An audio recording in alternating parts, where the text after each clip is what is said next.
Dondinho e Celeste idealizaram e fizeram o rei chamado Pelé. O nome do rei Pelé, o nome do rei Pelé, o nome do rei Pelé, o nome do rei Pelé.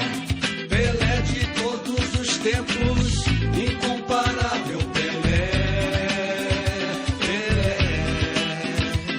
Pelé da arte, da magia, com a bola nos pés. Pelé, menino de 3 corações, Paulo Vila Belmiro, seguindo seu futuro, seu destino.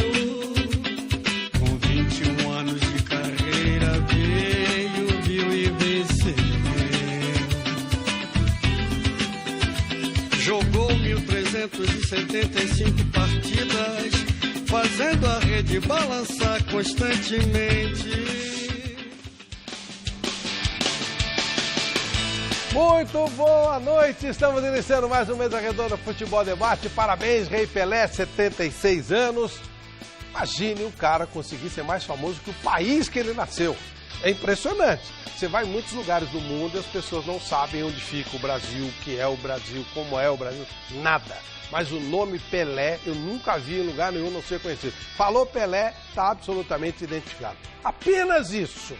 Parabéns ao nosso rei do futebol, uma das marcas mais importantes da nossa nação e, repito, mais conhecido do que a própria nação. Samba, carnaval e Pelé, né? O futebol tem tudo a ver com Pelé. O nome Pelé realmente é um nome fantástico e marcante para todos nós. Parabéns ao nosso rei do futebol e hoje um programa muito especial, muito legal, com convidados especialíssimos, um grande treinador, agora vai virar nosso companheiro de trabalho, que é muito legal, vai se transformar em... Infelizmente não será aqui no Mesa Redonda, que seria ótimo, mas vai ser também um comentarista, como nós aqui do Mesa Redonda. Prazer enorme receber o Muricy Ramalho. Boa noite, Muricy. Boa noite, Flávio, um prazer voltar aí a nossa casa, aqui também é a minha casa, né? Muitos anos que a gente frequenta, além da nossa amizade, né? Vendo muito futebol, torcendo para os amigos. Tem aqui um grande amigo do meu lado, que tivemos aí 2 anos de muita conquista, né? E agora, quem sabe, uma nova posição aí no futebol. Claro que não quero com muita rotina, uma coisa mais pontual, e falando um pouquinho do trabalho dos técnicos, que também é importante. Bacana. E o amigo citado pelo Muricy também é um nome importante do nosso futebol, muitos títulos conquistados, grandes equipes, e agora está no Palmeiras, portanto é virtual campeão brasileiro, o nosso Edu Dracena. Boa noite, Edu. Boa noite, prazer estar com vocês, principalmente com o professor aqui. Foi um privilégio trabalhar com ele, né, de conviver 2 anos e ganhar um título tão importante como foi a Libertadores. E além disso, de você ter o privilégio de estar no dia a dia, né? Como pessoa, como treinador, né? E prazer novamente estar aqui com vocês, de grandes pessoas. Bacana, boa noite, Vanderlei Nogueira, boa noite, Chico Lang, boa noite, Oscar Roberto Godoy, e hoje temos a alegria de estar com a Marina Paniza mais uma vez conosco. Boa noite, Marina. Boa noite, Flávio Prado. Boa noite, companheiros de Mesa Redonda. Boa noite para você de casa. Você que quer fazer parte do programa com a gente, participe, mande sua foto, seu vídeo, sua pergunta, tudo pelo nosso WhatsApp. O número, anotem, 994791633. Vou repetir, 994791633. Participe com a gente, certo, Flávio? Certo, bacana. Agora o Palmeiras, sim, né? Palmeiras não fez uma grande partida, mas conseguiu uma importante vitória. Convocar aqui para somar-se ao nosso time o Adriano Dolfi, que esteve lá, por favor, esteve lá até agora há pouco lá na Arena do Palmeiras, está chegando com aquelas informações bacanas, quentes, e vai se juntar a gente para falar um pouquinho do que aconteceu por lá. Foi uma festaça, né, Adriano? Boa noite. Boa noite para você, Flávio. Foi uma grande festa e, assim, alguns pontos ficaram, assim, bem destacados hoje no Clássico. Primeiro, o estado do gramado prejudicou bastante as duas equipes, especialmente o Palmeiras, e também do lado de fora a questão dos torcedores que só poderiam adentrar ali as imediações do estádio com o ingresso na mão. Isso causou muita polêmica e é o que vai aparecer nesse VT que eu fiz agora há pouco. Então vamos lá, vamos conferir esse trabalho do Adriano Dolfi aqui para o Mesa Redonda. Barreiras ao redor do Allianz Parque. A polícia militar limitou a entrada nas imediações do estádio do Palmeiras somente para quem tinha ingresso para o duelo com o Sport. Uma decisão que melhorou a circulação. mas causou polêmica. Eu acho que eles tentaram, organizar, mas no fundo piora muito, porque muita gente vem aqui só para sentir o clima. E quando tem gol, até o pessoal de dentro ouve o pessoal de fora. Acho que faz parte do clima, faz parte da animação, tem que liberar. Lógico, pode melhorar um pouco a segurança, claro, sempre é bem-vindo, mas de forma alguma proibir, né? Foi maravilhoso, faz 5 minutos que nós deixamos aqui a 100 metros que o carro nos deixou, já estamos dentro do estádio. Começou o destino de pernil, tomar uma cervejinha antes de entrar, é legal. Então hoje vai ficar sem, né? Vai ficar sem, hoje vai ficar na pipoca no estádio. Nada que abale a confiança de uma torcida que faz do Verdão o time com a melhor média de público do torneio, rumo a um título que o clube não conquista há 22 anos. É uma alegria tremenda para nós, os palmeirenses, né? Estamos na espera, torcendo e temos certeza que vamos ser campeão dessa vez. E acredite, vale até mesmo torcer para o arquirrival Corinthians. Infelizmente hoje nós vamos ter que abrir essa exceção, vamos torcer para o Corinthians. Ou pelo menos vamos torcer para o Flamengo. Hoje nós vamos perder hoje, né? Abrir essa brecha, infelizmente, mas a vida é assim, vai fazer o quê, né? Não é torcer para o Corinthians, é para o Flamengo perder, né? Isso. É bem isso mesmo. Em busca do sonho do título, Silvio veio do interior para conhecer o novo estádio. A última vez por aqui havia sido no antigo Parque Antártica, nos tempos de Dudu e Ademir da Guia. Ficou difícil segurar a emoção. Muito comovido porque quantos anos já passou, agora chega aqui é completamente diferente, né? Completamente diferente. Tempo de Dudu, Ademir da Guia, Leivinha, Jarma Santa, aquele tempo que eu frequentava aqui.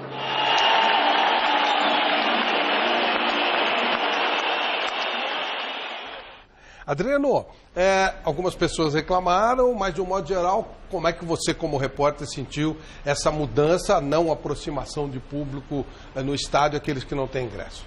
De uma maneira geral, ficou ruim para os comerciantes que têm os negócios ali na Rua Palestra Itália, agora a Rua Palestra Itália, eles estavam reclamando muito, mas a minha visão em termos de circulação e principalmente segurança do torcedor, bem melhor. Ficou mais seguro ir ao estádio. E aquela confusão que acontecia do lado de fora, principalmente com o jogo em andamento, acabou. Acho que a Polícia Militar teve bem menos trabalho do que o usual nos jogos anteriores. O que é o mais importante, você tem que dar segurança, né? Tudo bem, festa e tal, mas aí tem aqueles fanfest que eles não são do lado do estádio, né? Faz fanfest em algum lugar aí, eu acho bacana. Quando você consegue fazer uma organização melhor, é bom para todo mundo. Acho que é legal. Acho que realmente... Parece que o Vanderlei também gostou, né, Vanderlei? Adorei. Achei... era uma grande preocupação, difícil para chegar, não tinha espaço para nada, suja, o piso sujo, as pessoas que não tinham ingressos lá bloqueando a entrada dos outros que têm ingresso. Eu acho que foi um trabalho organizado na PM.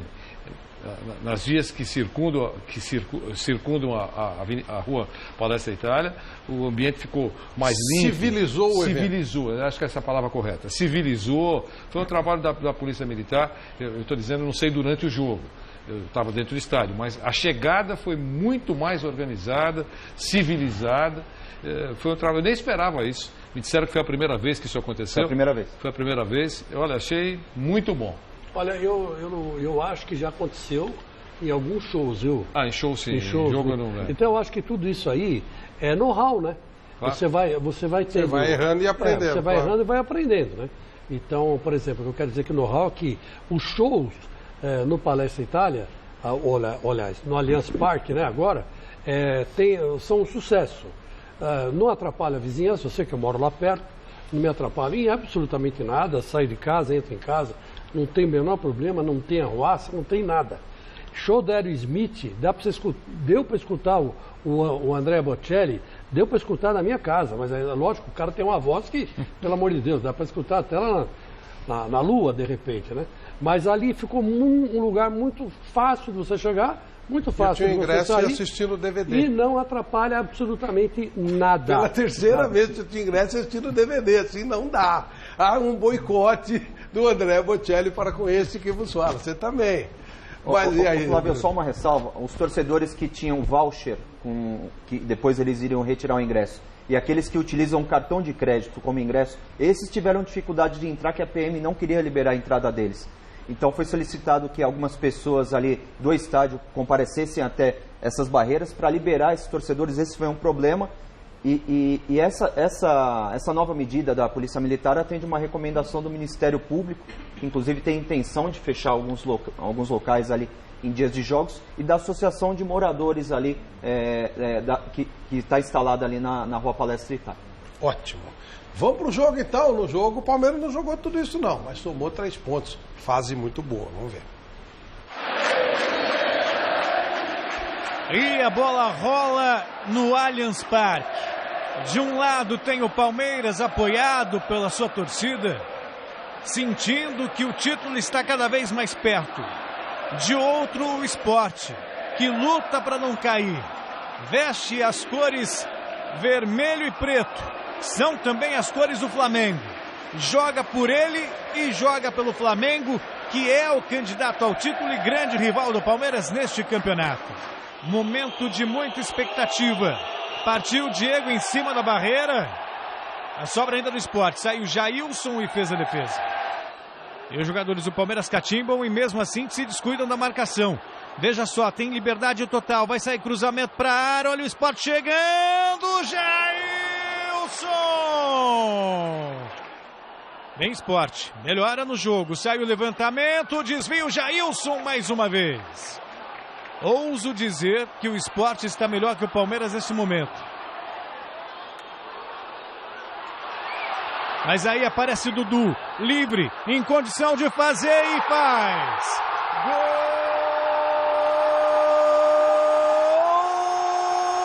do Palmeiras!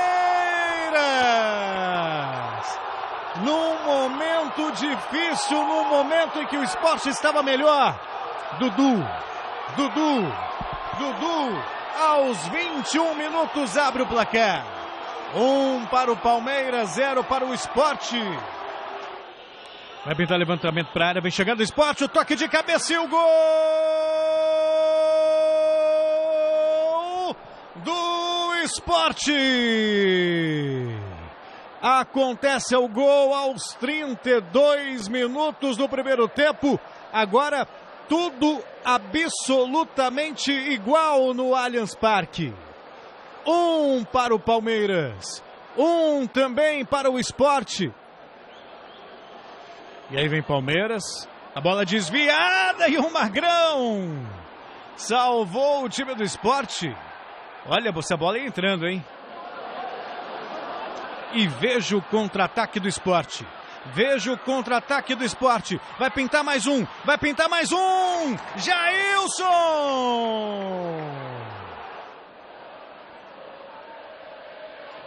Mais um cruzamento, o Magrão tirou, olha o Palmeiras chegando e a bola vai para fora. Vem chegando o Palmeiras, a tentativa da batida, o Barrios, o desvio e a bola não entra. Levantamento para a área, tentativa, olha só o domínio, quase que o Palmeiras marca, sobrou, pintou. Gol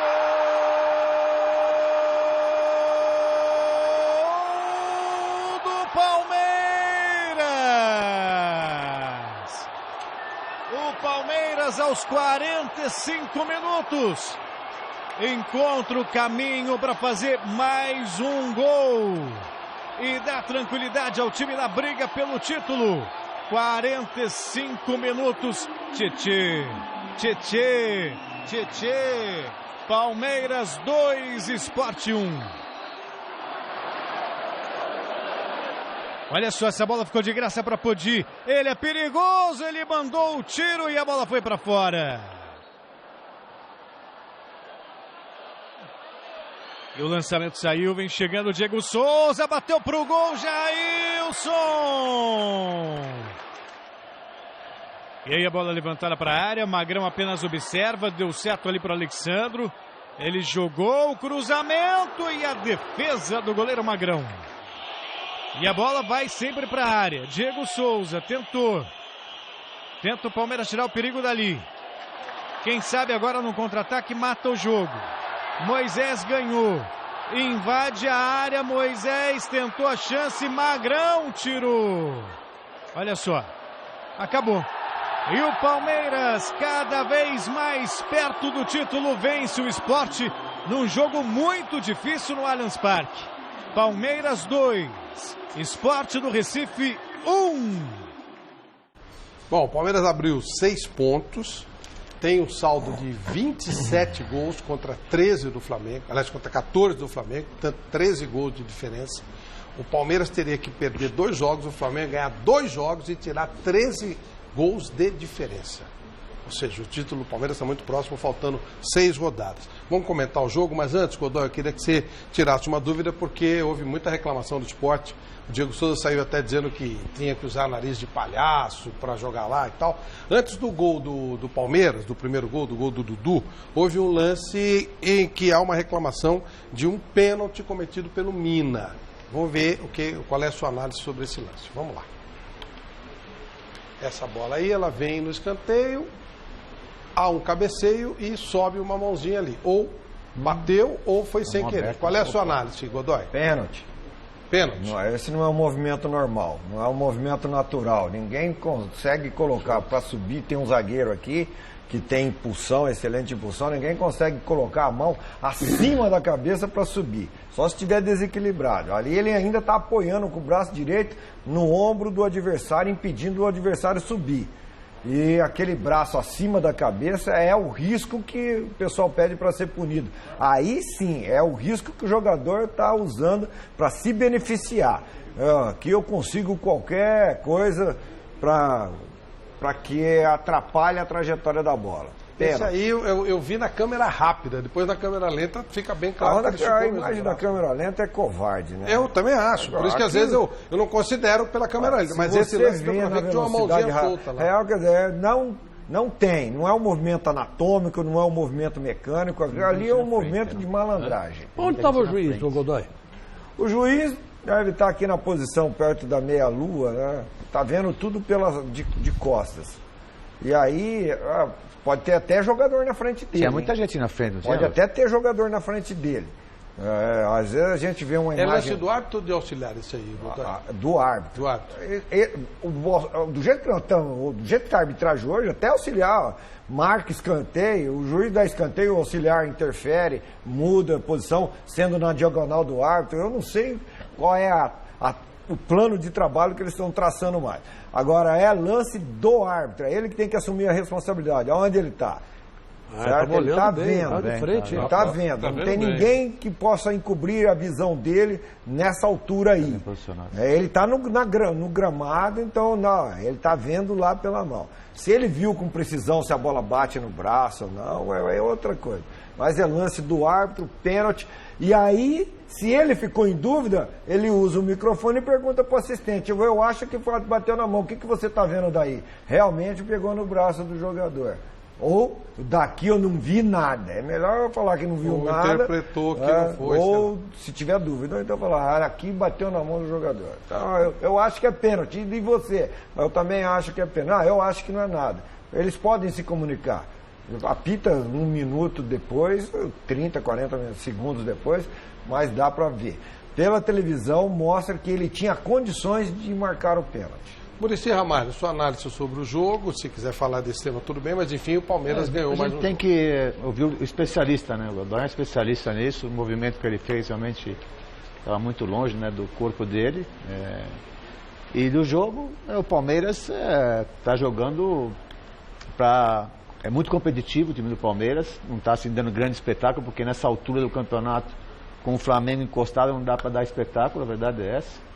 Tem que ganhar o jogo, a torcida está entendendo isso, porque hoje, depois do gol de empate, a torcida começou a empurrar o Palmeiras, né? E isso é importante demais, a torcida entendeu o momento do Palmeiras, né? E o Palmeiras está muito perto, né, do título, porque, como você falou, além dos 2 jogos, tem o saldo de gol muito acima do Flamengo. É claro que você, no futebol, né, tudo pode acontecer. Palmeiras, com certeza, o Cuca está muito concentrado nisso, está orientando muitos jogadores. A gente percebe nas declarações dos jogadores que eles estão tranquilos em relação a isso, que sabe que vai ter que lutar até o final, porque o Flamengo é um time forte, o Flamengo vai incomodar, né?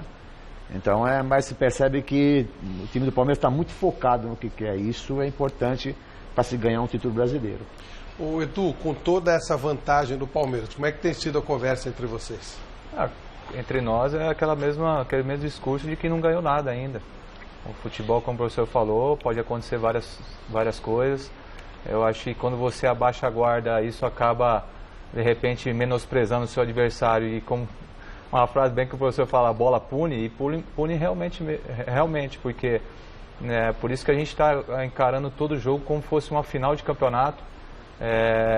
Não estamos jogando como a gente estava jogando no início do campeonato, todo mundo é consciente disso, mas como o professor falou, está sendo competitivo, está sendo vibrante, está sendo jogando com vontade, e isso o torcedor reconhece e vê o empenho que todos estão tendo, quem joga e quem está do lado de fora. Então acho que essa integração torcida, diretoria, jogadores, comissão técnica, está sendo fundamental para que a gente permaneça na liderança até o final. O Sport foi uma surpresa para mim, né? Atacou muito desde o começo. Foi uma estratégia ou realmente o Sport empurrou o Palmeiras lá para trás, ou o Palmeiras realmente, nós vamos esperar e ver se a gente acha um espaço no contra-ataque? Não, acho que o Palmeiras jogando dentro de casa, na Aliança, a gente sempre atacou o adversário. Mas só que o Sport, a gente sabia que ia ser difícil.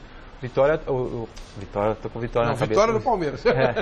O Sport está com uma situação difícil no campeonato. Então eles teriam que vencer para sair ali da zona de rebaixamento. Então às vezes é melhor você pegar um jogo que uns times que estão ali na frente brigando pelo título, do que de repente pegar um time que está brigando pelo rebaixamento. E a gente encarou dessa forma, como uma decisão. E o Sport tem jogadores de qualidade, Diego Souza, o Richelli. Então são jogadores que fazem a diferença ali do Sport. E o goleiro que é experiente, né, e que está ajudando a equipe ali naqueles momentos.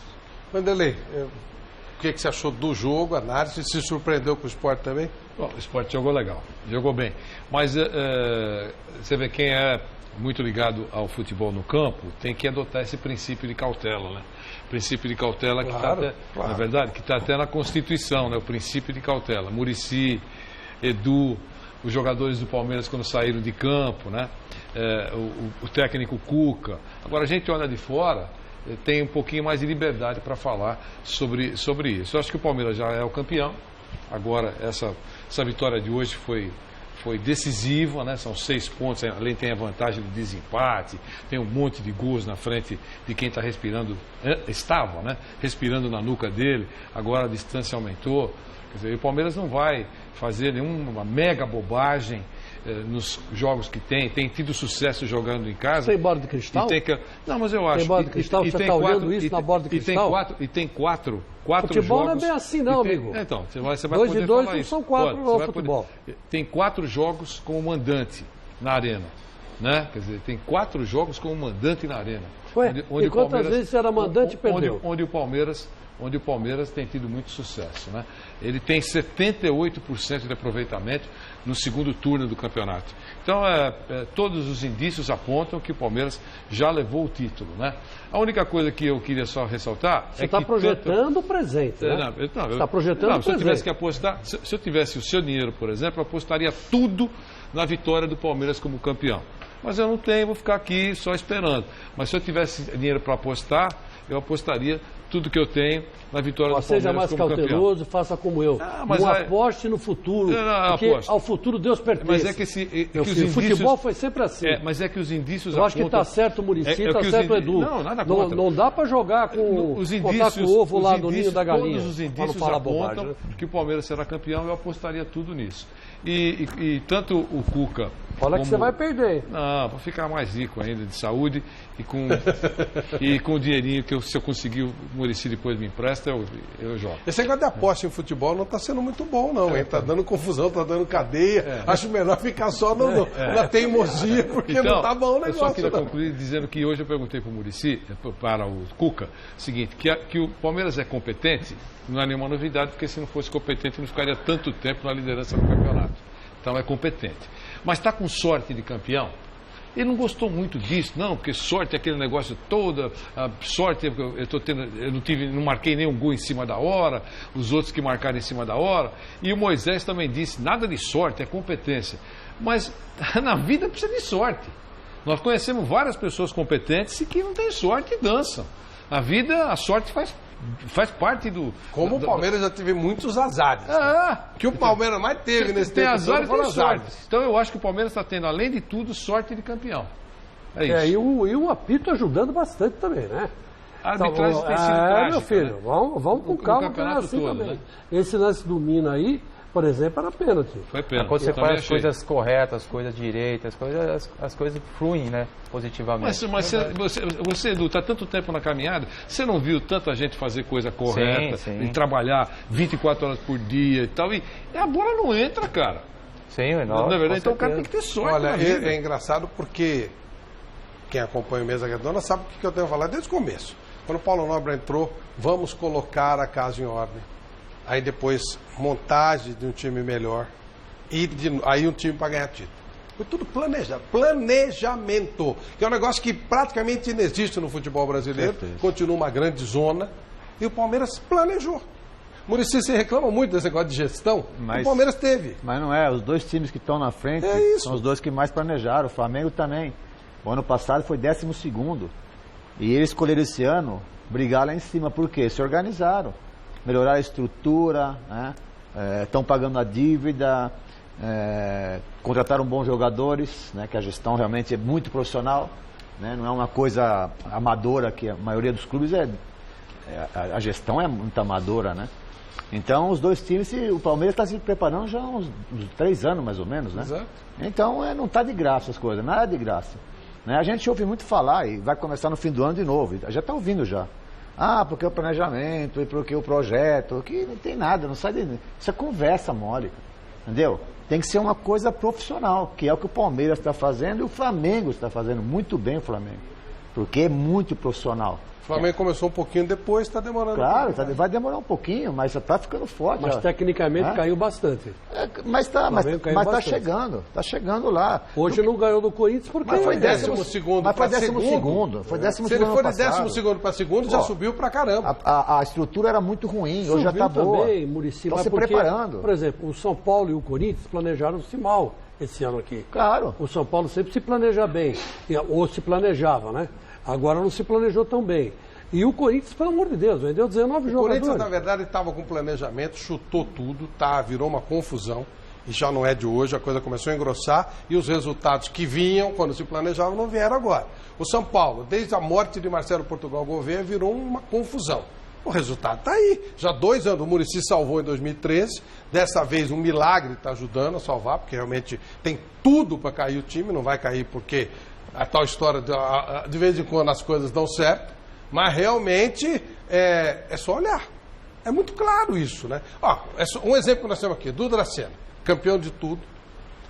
Tinha uma dificuldade no Corinthians. O Palmeiras tinha grandes zagueiros e contratou o Dudu Dracena. Aí tinha bom zagueiro, trouxe o Mina. Quer dizer, você vai se cobrindo, que é uma crítica que era feita ao Alexandre Matos que eu nunca fiz. Tá certo? Vocês têm peças de reposição.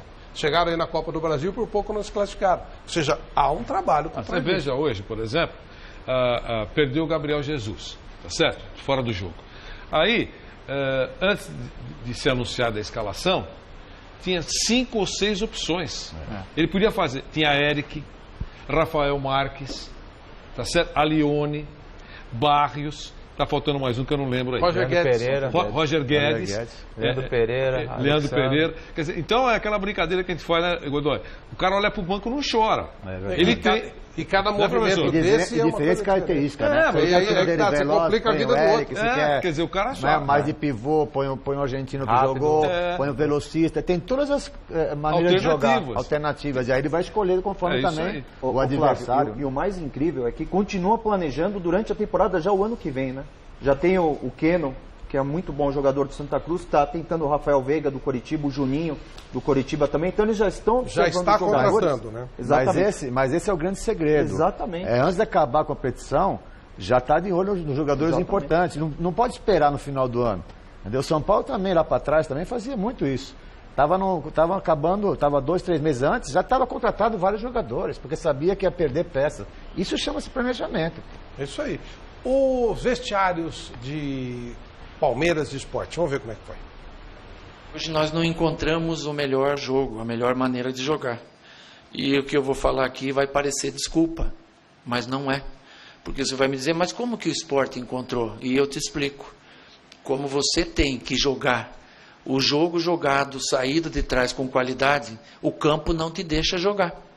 E o Sport, inteligente, passando a linha e saindo com muita velocidade, nas bolas longas tinha toda a vantagem que não entra em campo o fator campo, por ser em velocidade. E não me deu a velocidade e eu não tinha hoje característica de velocistas à frente. Então foi muito difícil para a gente poder entender o jogo. Primeiro tempo eu acho que o Sport foi melhor e eu ia fazer a troca mesmo com 1-1 e nós fizemos o gol em cima da hora no primeiro tempo, criamos mais ou menos as mesmas chances do Sport, mas as deles foram muito claras. Tem um lance que o Sport reclama de um suposto pênalti, mas daí até a gente dizer que houve maracutaia, que houve favorecimento, não é, né? São circunstâncias do jogo, como a gente podia também reclamar de diversos outros lances que foram mal interpretados. Eu, quando acabou o jogo, fui falar com o árbitro, uma conversa de treinador para árbitro, e os caras estão tudo apertado, é difícil apitar hoje. Se não liberarem aí a TV para, na dúvida, vir ali fazer ou não fazer, os caras vão sofrer mais ainda. Então a gente tem que ter um pouco de compreensão com eles também. São seres humanos, uma vez erra a teu favor, a outra contra, e é natural. De se lamentar e muito, e aí a gente vai fazer um apelo, vou implorar, vou pedir por favor a nossa parceira no estádio arrumar esse gramado. O Palmeiras sentiu muita dificuldade aqui hoje, muita, mas muita mesmo, e o jogo não fluiu, e a gente teve que passar por mais essa dificuldade. É óbvio que a maior dificuldade que hoje foi o esporte, o bom futebol que o esporte fez, e estamos de parabéns, ainda falta muita coisa.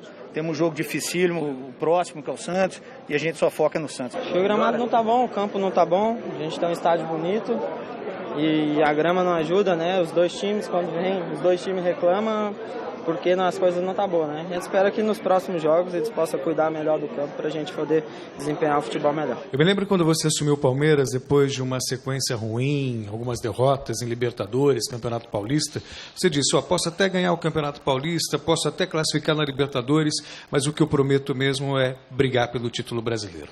Faltando 6 rodadas, 6 pontos de diferença, eu sei que tem essa preocupação em não dar munição para o adversário, mas não dá para dizer que tem pelo menos uma mão na taça?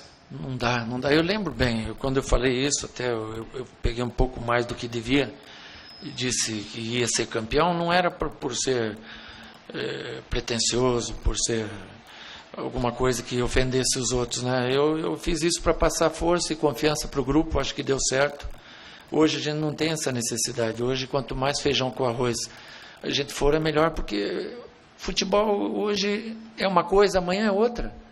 Se você perde na próxima e não ganha outra, dos 6 já passaram a ser 1 ou 2 e de repente já não é mais nada. Então o que a gente tem que fazer é deixar essa vantagem guardada aqui na prateleira, mas ir em busca dos resultados daqui para frente. O que conseguir de pontos daqui para frente é que vão fazer a gente campeão. Não, o Cuca tem toda a razão. Não tem por que você dar espaço para outros ficar bravo.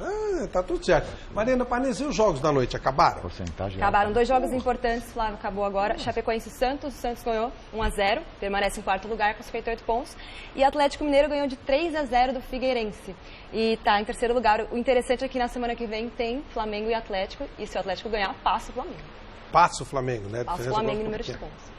Realmente é um outro adversário complicado. O Palmeiras reclamou, e com razão, do mau gramado, mas o Palmeiras se livrou de tomar um gol porque um tufo lá de grama bateu e tirou uma bola do atacante do Sport. Ele saiu na cara. Quem foi? Você lembra, Adriano? O nome do Felipe. Exatamente. Everton Felipe. Ele saiu na cara do gol, ele ia bater e quase fez o gol. Claro que o Palmeiras é mais prejudicado. O Palmeiras tem muito mais nível de jogo do que o Sport. Muricy, e aí, como é que você administra uma situação dessa? É difícil, cara. O Cuca tem razão, o Alexandre Massa tem razão, porque o Palmeiras em casa tem que propor o jogo. E é como o Cuca falou, o Sport tem jogadores velocistas. Então eles jogam de bola longa, você não precisa tanto do gramado, entendeu? O Cuca analisou correto o negócio. E o Palmeiras não, o Palmeiras é um time que ainda mais hoje, que não tinha um velocista na frente, que é o menino, que é o Gabriel, tinha um pivô, que é o argentino, então não dá para meter bola longa, tem que chegar com a bola dominada, tem que ter a posse de bola, quando você não tem um time, principalmente atacante e velocista, né? Então o Palmeiras foi muito prejudicado e também o futebol foi prejudicado. O esporte também, o esporte, os caras estavam apanhando da bola, cara. Aí vem a crítica ao jogador às vezes, o cara erra passe, porque o erro foi muito grande de passe. O cara erra passe, o cara tem que dominar 2, 3, mas tinha que dominar mesmo, várias vezes, né?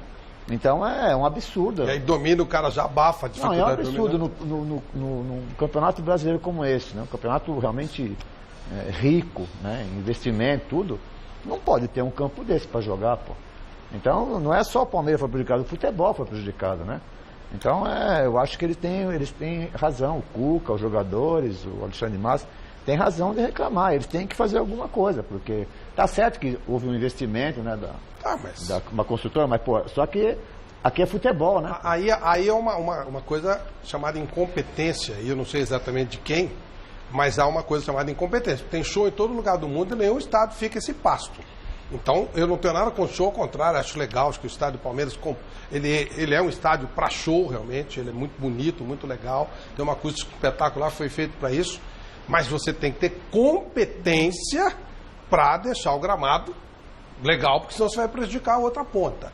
Agora, uma pergunta bem curiosidade profissional, Edu. Eu ficaria com medo de correr num gramado desse por causa de lesão. Isso passa pela cabeça do jogador? Não passa.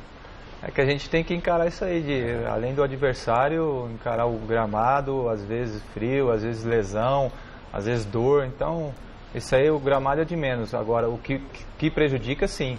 Acho que atrapalha o espetáculo, atrapalha os jogadores a dar um passe, como o professor falou. Né? Às vezes você, da maneira como está sendo o futebol hoje, muito contato e não tem muito espaço, você perder um segundo já faz uma diferença muito grande, porque você tem que dominar e olhar e levantar a cabeça. E com o campo desse jeito acaba dificultando bastante a você jogar. Flávio, muita gente escolheu o Jailson como o melhor do jogo. Eu, por exemplo. Nós escolhemos também o Jailson como o melhor do jogo. Só para lembrar que ele tomou o terceiro, não joga contra o Santos. O Praz está machucado, ainda não foi liberado. Joga o Wagner. Não, o Wagner perdeu espaço, não sei se será confirmado. E o Vinícius é o garoto que estava no banco hoje. Pelo que eu senti... Vinícius é da base, né? Do Palmeiras? Né? Da base. Pelo que eu senti lá hoje, quando o Jair tomou o cartão, muitas manifestações, tipo assim, agora com você, essas coisas todas aí. Então é muito provável... E assim que aparece a chance. É muito provável que ele que seja confirmado. Eu sempre lembro, Vanderlei, sei lá atrás... Eu, novo, cabeludo, esquisito pra caramba. Bicho grilo, como te falar na época. Entrei nesse mesmo estúdio aqui. Eu nem sabe o que é isso. Todo suado. E com informação para dar no Futebol com 11, que era segundas-feiras. Aí só tem uma notícia aí, avisa, passei um bilhete pro Milton Peruzzi. Ele olhou e falou assim: entra aqui e fala. E eu num estado deplorável, né? Já quando arruma, já fica. Mas eles arrumaram. E aí eu entrei e falei. Normal. E na sequência fui contestado e arrumei uma confusão. O Peruzzi adorou a confusão, dali pra frente eu fiz todos os programas. E até hoje estou aqui, graças a Deus. Quer dizer, é oportunidade. Aquilo aconteceu porque aconteceu. Você queria dar uma informação? De 1 em 1000, né? De 1 em 1000 acontece isso. Sim, mas quando acontece tem que aproveitar. O cara, eu acho que esse goleiro do Palmeiras, como é que é o nome dele? Vinícius. Ele tem que estar bem preparado psicologicamente, tem que ser bem preparado a semana inteira, porque o Palmeiras não joga essa semana, vai jogar só no final de semana. Tem uma semana para maturar na cabeça dele que ele vai vestir a camisa. O Alisson era o quarto reserva, um ano depois era titular de seleção. Ele tem um bom treinador de goleiro Palmeiras. Quem é? Que é o Oscar Rodrigues. Com certeza, trabalhou com a gente no Santos. Ele prepara muito bem os seus goleiros, além de preparar tecnicamente, fisicamente, prepara mentalmente. Não, e é legal, olha então, só. Com certeza deve estar muito preparado esse menino aí. Para ficar no banco tem que estar preparado. É claro, ele era o quarto, né? Aí machuca um, o outro toma cartão, o outro pede espaço e aparece a chance. Aí vai lá e dele. pega um pênalti. É isso aí, pode assim acontecer. Acontece. Quer ver mais? Quer ver outro? Foi assim, o Ronaldo Giovanelli.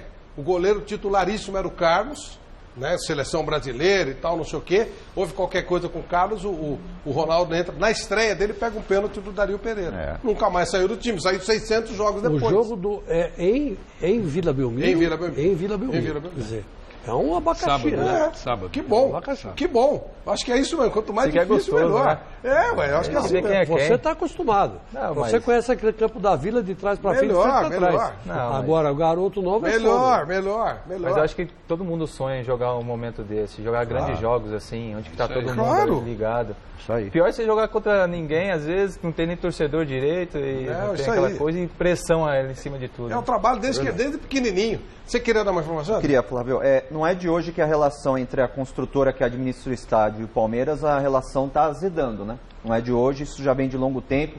Inclusive, tem problema na justiça, questão de bilheteria, porcentagem de bilheteria, mas parece que agora o problema vem aumentando, né? Inclusive, tem questão de câmera, taparam de novo a câmera.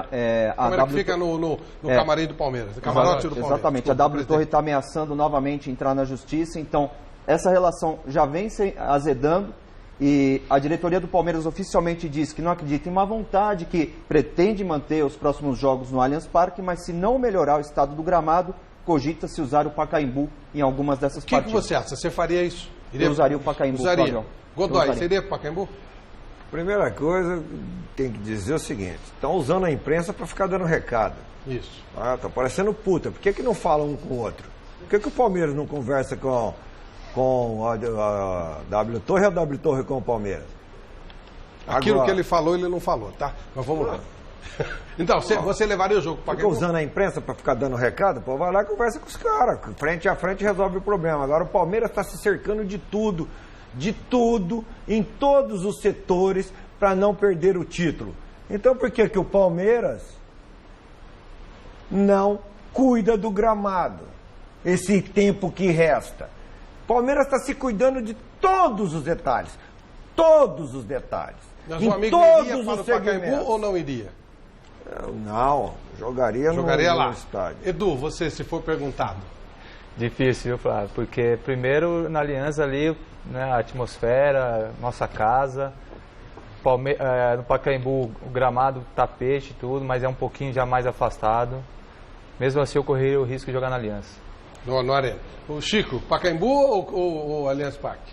Olha, Flávio, eu fico pensando aqui comigo o seguinte, por que tapa uma câmera no camarote? Por que não quer que vejam o camarote? Por que tem câmera no camarote? Porque tem câmera em todo quanto é lugar. Você mesmo não pediu eu não quero câmera, e outro não quer que seja visto. Então. Não, Chico, vamos fazer o seguinte, vamos nos meter na briga deles, deixa eles te virem lá. Não, mas espera um pouco, tem que ter câmera no camarote, sim, por que não? Aí vamos supor que entre um maluco lá e machuca alguém, dá uma cacetada. Sinceramente, eu acho que eu não me meto nisso, não. Isso é problema deles. Eles que têm um contrato, eles que são sócios, eles não se entendem, eu que não vou me meter.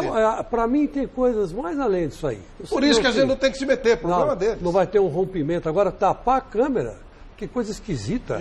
Será que tem coisa que não pode ser vista? Estou nem aí com isso aí, eu não me meto nem um pouco. Tendo bom gramado. Será que alguém faz Mas seria o Pacaembu? Um striptease? Ou faria lá o... Bom, eu... Sincero, honestamente, jogaria na Arena. A Arena é a casa do Palmeiras. O Palmeiras, então, tem que cuidar da casa e jogar em casa. Para você, Muricy? Arena, 78% de aproveitamento, não tem como. Manter em casa. É título, é a reta final. O Palmeiras está acostumado ali agora. A torcida comprou a ideia que ali é o... Então, vai ter que... Mas o treinador sabe fazer bem isso. Às vezes, no momento ruim, o treinador sabe tirar proveito disso. Ou seja... É contra tudo, é contra o campo, sabe? Tem que ser campeão. Pode ser até a favor, né? Isso aí o Técnico, o Cuca é um cara experiente, com certeza vai saber levar isso até o final. E você, Vanderlei? Vou me ater ao que disse o Alexandre, né? Quase imploro Rogo. Eles nem citam o nome da W Torre, né? É igual aquele cara que não pode falar o nome do time adversário. Imploro ao administrador do estádio que conserte, e a gente sabe que não vai consertar isso em 15 dias, em um mês, não tem jeito, né? Então, já que dá tanto valor à profissão, ao profissionalismo, ao nível técnico, ao planejamento, jogaria 5 quilômetros distante no Pacaembu. Meu caro Adriano Dolph, você tem mais algum detalhe a acrescentar? Próximo jogo do Palmeiras, além do Wagner, do Jailson, tudo normal, nenhum problema. Só realmente o Jailson. Aí o Cuca vai ter a semana toda para trabalhar, para escolher, se for o garoto, para conversar com o garoto. É o que o Muricy falou, nada melhor do que um jogo grande, para um time que tem uma escola de goleiros como o Palmeiras, né? Que tem tantos goleiros, teve tantos goleiros na história. Então ele vai ter a semana toda aí para escolher, trabalhar. O Palmeiras está com uma mão e meia com a taça. Eu também acho. Obrigado, viu, Adriano? Foi um prazer, Foi ótimo recebê-lo aqui. Mais um trabalho excelente do nosso Adriano Dolfi. Vamos conversar um pouquinho com o Edu Dracena, aproveitar a presença. Só uma coisinha, Flávio, daqui a pouco nós vamos falar do Corinthians e Flamengo. E me informa que o Montanha e também o Guilherme Camarda, ao vivo, estão passando agora pelo Facebook. A torcida do Corinthians está até agora lá no Maracanã, sendo revistado um por um dos torcedores, que houve uma briga feia entre torcedores do Corinthians e polícia, e a polícia não liberou jogadores do os torcedores do Corinthians. Então, eu estou aqui acompanhando pelo... Eu podia deixar lá esse restinho de século, né?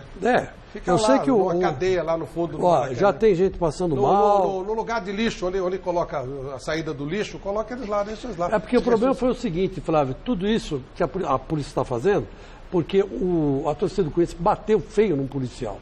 Não, bateu em 2 policiais. É coisa de bandido, já nós vamos mostrar. Os marginais, os marginais costumam ter confronto com a polícia. As torcidas uniformizadas estão lá no Maracanã até agora, passando por revistas da polícia. Que fiquem lá por muito tempo. Carioca, tá? E por enquanto foram 39 agressores detidos. Não vai acontecer nada porque a justiça é conivente com esse tipo de... Se fosse um país sério, aí nós teríamos alguma coisa. Mas a justiça é conivente, isso aí, daqui a pouco ele sai. Tem os políticos que os ajudam, tem um monte de cara do próprio do governo, interesse, autoridades policiais. Então, um monte de gente que está junto com essa bandidagem aí, por isso que ela é tão forte, né? É uma coisa que está inserida no nosso futebol. Há muito interesse, muito vagabundo usufruindo desses bandidos que são apenas a cara aparente de uma grande organização de safados que, infelizmente, tomou conta do nosso futebol. Edu, e aí, cara, a experiência Palmeiras, como é que está sendo para você, já que a gente sabe da sua história e você não tem sido normalmente titular do Palmeiras. Como é que você está administrando isso? Primeiro, quando eu cheguei no Palmeiras, falei que eu vim para ajudar, né? No que for necessário, né? Fosse jogando ou passando experiência. Lógico que eu queria e gostaria de estar jogando. Mas, infelizmente, no início do ano eu tive algumas lesões que me atrapalharam bastante. E quando eu voltei, não estava bem preparado para jogar e acabei me prejudicando e prejudicando também, às vezes, a equipe. E acabei perdendo a posição, mas... Eu acho que o mais importante é você estar bem tranquilo para fazer o seu melhor. Foquei, trabalhei e quando tive outra oportunidade, eu mostrei meu futebol, como vem mostrando agora. Mas se você falar, tá reserva, não via reserva jogar 27 jogos no ano, não é um reserva. Você jogou 27 jogos? Já joguei 27 jogos esse ano, entendeu? Então, acho que o mais importante, como eu falei, é sempre estar ajudando de uma forma ou de outra, ou de repente numa conversa, ou quando eu entro, o Cuca me coloca, eu procuro sempre ajudar a vencer os jogos. E a gente está aí nessa integração junto com a garotada e tomara que no final a gente concretize esse sonho e esse objetivo do Palmeiras depois de 22 anos não ser campeão brasileiro. O Edu, quando a gente fala em determinados jogadores, hoje usa-se muito isso, depois eu quero até ouvir o Muricy sobre esse tema, existem alguns líderes num grupo, né, num grupo heterogêneo como é o grupo do time de futebol, e você sempre teve essa marca de líder.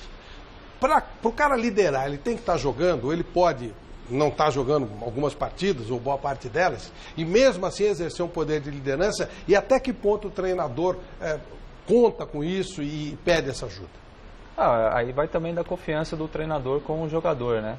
Eu acho que, como eu sempre falo, a minha liderança não é uma liderança imposta, eu acho que é a liderança conquistada no dia a dia. Todo mundo me vê no treinamento, eu sou um dos primeiros a chegar, um dos últimos a ir embora, sempre procuro estar treinando sério, sempre procuro estar sendo correto com as situações que acontecem, que a gente sabe no dia a dia ali, de treinamentos, de jogos. E lógico, e pegando a confiança do treinador, acaba influenciando de repente a você conversar e auxiliar os outros jogadores a passar a sua experiência no dia a dia.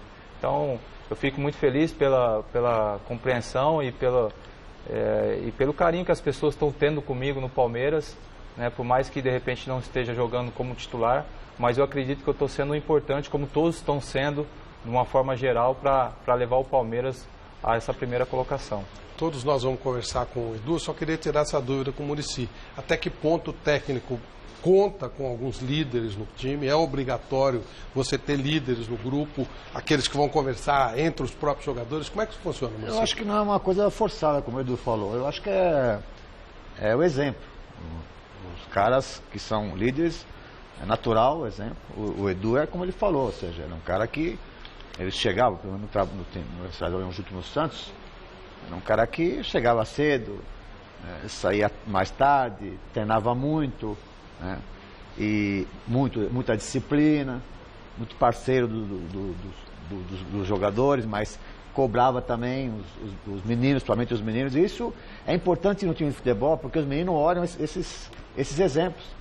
Eles querem saber como é que o cara é mesmo no dia a dia, se o cara é realmente esse cara responsável, se ele se dedica bastante, se realmente ele é parceiro. Então essas coisas é importante, os jogadores estão sempre olhando esses jogadores. Então o Edu é um jogador desse tipo, ou seja, agora como ele falou, não está jogando, mas ele está sendo muito importante para o Palmeiras, porque quando não está o titular, ele joga e quando está jogando bem. Eu tenho visto o Edu jogar, está jogando muito bem. Só que ele entende, ele é um cara experiente, entende a posição do treinador. O treinador agora tem a preferência por outro jogador, mas ele sabe que, e todos nós sabemos que um time campeão não é só os 11, não tem como. É um campeonato muito longo, então ele tem que ter um plantel que está consciente que todos vão jogar. Você vê que o Palmeiras toda hora muda jogadores. Toda hora, todos eles têm oportunidade. Então não dá para ficar, eu não estou sendo titular agora, ficar com cara feia, não dá. Porque daqui a pouco vai ser chamado. Vai entrar o quarto goleiro. Então, vai entrar o quarto goleiro. Imagina que o goleiro não está preparado. Com certeza deve estar muito preparado esse goleiro. Né? E é o caso do Edu. O Edu sabe que não tá jogando, mas é uma coisa que ele sabe, tem muita experiência. O treinador, ele fica de olho quem não está jogando. Ele está ligado quem não está jogando. Se o cara está se dedicando, se o cara está a favor do grupo. Então o treinador observa quem está jogando, é fácil, pô. Agora o treinador, com certeza, a maioria dos treinadores são assim, eles dão muita atenção aos que não está jogando. E o Edu não precisa dar essa atenção porque ele tem experiência. Ele está sabendo se o Palmeiras está indo bem, para ele é muito bom também. Entendeu? Ele tem que ser esse pensamento, e com certeza ele tem. Né? E é por isso que em todo lugar que ele vai é campeão. Né? E isso é importante também. Com certeza, quando for contratar o Edu, o cara pega o histórico. Fala, pô, vamos trazer porque o cara... Né, vai ajudar, não vai atrapalhar. Que é de título, não vai atrapalhar nunca, ao contrário, né? Mas o líder, não adianta, o líder você não força, você não escolhe o cara e fala, você vai ser líder, não existe, isso aí é uma coisa natural, é um cara que é exemplo, e o Edu é um exemplo. Vanderlei.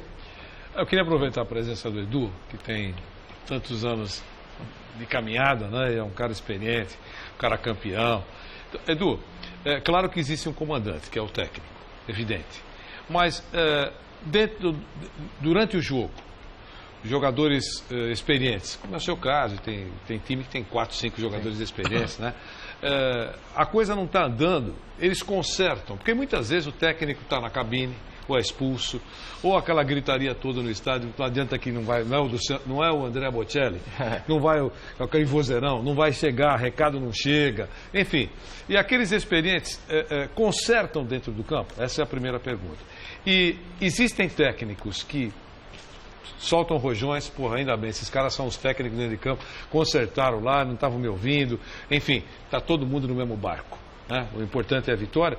Ou existe aquele treinador que, mesmo vocês fazendo a coisa certa, por não ter feito aquilo que ele mandou, acha que meteram o bico no trabalho dele?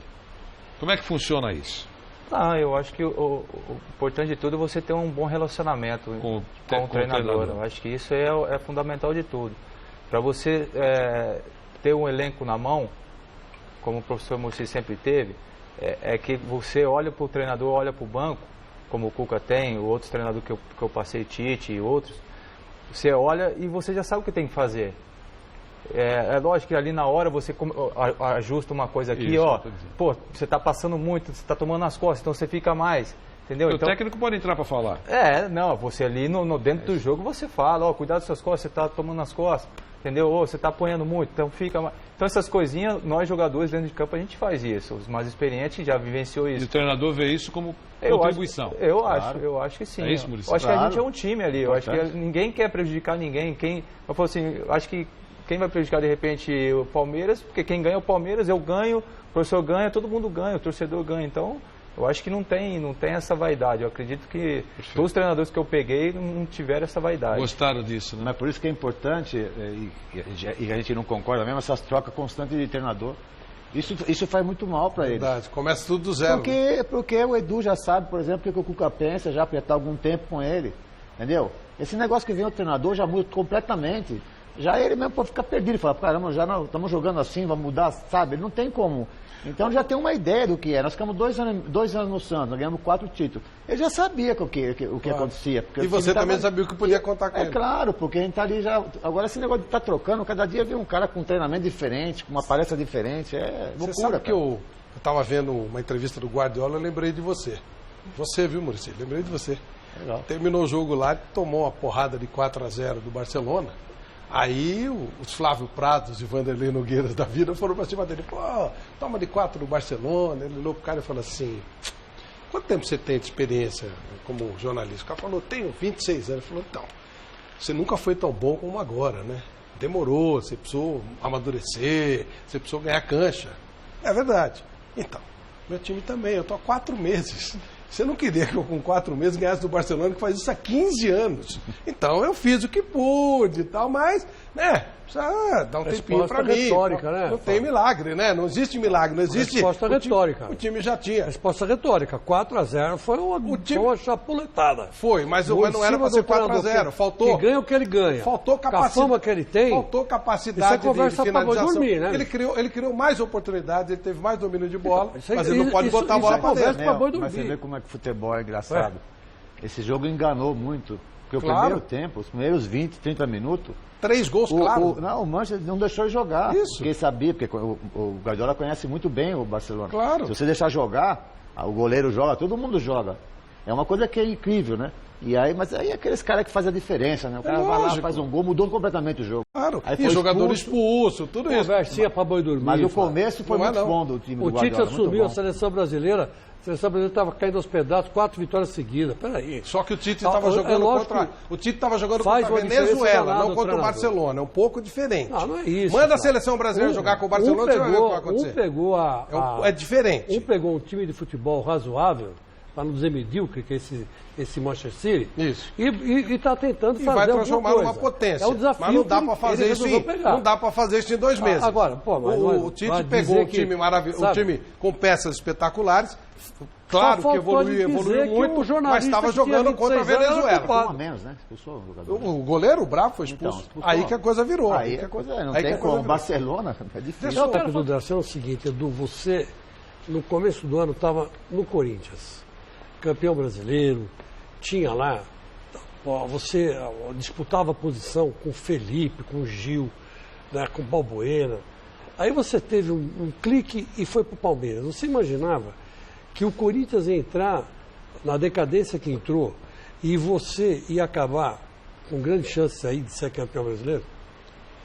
Não, porque eu saí antes do pessoal saíram, né? Eu acho que saímos junto. Aí o Renato foram para a China. Eu saí bem antes. Você, o Jadson e o Renato. Aí os 3 primeiros que saíram. Aí depois vieram o outro pessoal que também saiu para a China e para os outros lugares. Mas eu gosto de desafio, sabe, Chico? Quando eu recebi o telefonema do Palmeiras, porque primeiro ligaram para o Corinthians, o Alexandre, o Corinthians liberou para conversar comigo, e aí depois conversou comigo, eles me fizeram a proposta e eu achei interessante, falei, vamos mais um desafio na minha carreira, vamos lá encarar de frente como eu sempre fiz em todos os desafios. E estou muito feliz no Palmeiras, muito contente, todo mundo me recebeu de braços abertos ali. Tomara que a gente concretize esse sonho aí, depois de 22 anos, ser campeão brasileiro e ser bicampeão seguido, né, brasileiro. Só o professor ali, eu falei, passa um pouquinho para mim que do título dele. Se você for campeão, agora você pessoalmente vai ser bicampeão seguido. Né? E eu te pergunto uma coisa. Corinthians e Palmeiras. Só para a gente lembrar aqui um pouco, eu estava tentando entender por que um cara como você, que ganhou tanto título na vida, nunca teve chance na seleção. Uma chance efetiva na seleção brasileira. Você vê como o futebol é engato. A bola pune às vezes pela seleção? Passou. Joguei alguns. Não, joguei 2 jogos só, mas não mas não se fixou. Não. Porque você foi campeão. Vamos lá, me ajuda aí. Você foi campeão no Cruzeiro. Lá você ganhou o quê? Tríplice Coroa, Brasileiro, Copa do Brasil e Mineiro. Aí depois você foi para o Santos. Fui pro Fenerbahçe, fiquei 3 anos. Fenerbahçe você foi campeão também. Foi 3 títulos lá. 3 títulos nacionais. Isso. Isso. Aí você veio para o Santos. Lá você ganhou, que nem disse o professor Muricy, 4 títulos. Só faltou o brasileiro lá, né? Só faltou o brasileiro, mas ganhou a Libertadores, Copa do Brasil, ganhou também dois paulistas. 3 paulistas. Recopa também. E a Recopa também. Recopa. Então foram 5 títulos que você ganhou. Algum ano você não 6 ganhou títulos. na sua carreira? Teve algum ano que você passou, não ganhou nada? Ai, Flávio, agora eu não recordo assim, não. Não, ultimamente não. Não, digo, porque eu acho que pelo que a gente tá vendo, onde você foi, você ganhou. Ou seja, você nunca ficou sem ganhar, né, como profissional. Porque teve alguns anos que o professor ganhamos 2 títulos no ano, né? Isso. Entendeu? Então, às vezes, não... E pulou um, né? De repente, poderia ter... Mas não sei se 2014, eu acho que não ganhamos, não. Acho que 2014. Aí você foi pro Corinthians. Corinthians você foi campeão brasileiro. Exatamente em 2015. Então eu te pergunto, como é que um jogador que ganhou tantos títulos como você ganhou, nunca foi, ou se fixou na seleção brasileira? Até todo mundo me pergunta, mas eu acho que é importante, eu sempre tive um sonho de disputar uma Copa do Mundo. Infelizmente na minha carreira eu não vou concretizar isso. Mas isso não me deixa mais frustrado assim não, sabe, Chico? Porque todos os sonhos e imaginações que eu tive como criança de ser campeão, graças a Deus, Deus me presenteou em muito.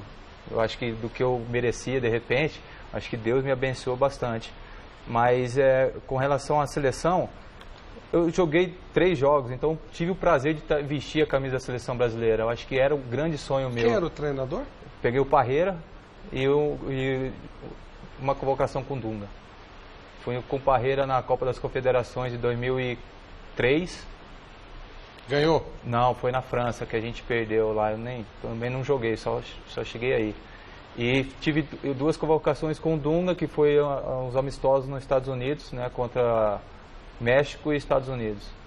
Mas eu acho que o que me marcou foi o pré-olímpico. Se a gente classifica a seleção para Olimpíadas naquele ano de 2004, que a nossa seleção, acredito que seja uma das melhores, a gente acabou não se classificando para a Olimpíada de Atenas em 2004, acabou com que aquela nossa geração, que era eu, o Alex, o Robinho, o Diego... Era um timaço, não deu para entender aquilo. E acabou que aquela geração queimou alguns jogadores e infelizmente eu estava no meio também, acabou me queimando e não tendo uma sequência na seleção principal.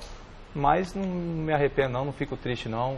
Acho que o importante é estar até hoje no futebol. Mas a história te fez justiça, pelo menos em todos os clubes que você passou, graças ao seu futebol você deu títulos. E pessoas que me ajudaram também, eu acho que você não chega sozinho. $1 milhão por título aí, tem muito essa coisa da base, sim, você tem razão. O cara que vai bem na base, ele costuma ter uma história maior, né, na seleção, normal. Marina, parece que temos já mensagens, vídeos, fotos. Temos fotos e vídeo, Flávio. Então vamos lá. Vamos começar com o palmeirense Henrique, do Ipiranga, vamos ver. Henrique mandou uma foto. Aí, legal. Com o Jailson, olha lá. Com o Jailson, o melhor do jogo. O homem de borracha. E vieram com esse apelido dele aí, o primo que inventou esse negócio de homem de borracha.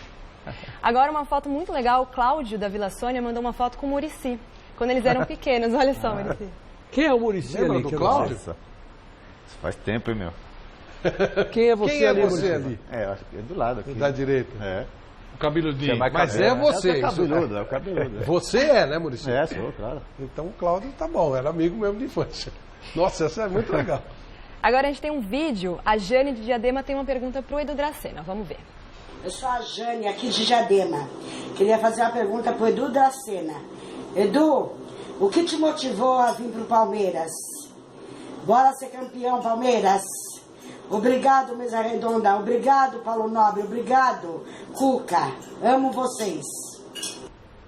Olha, o que me motivou foi o desafio, como eu falei, de ser campeão também com a camisa do Palmeiras.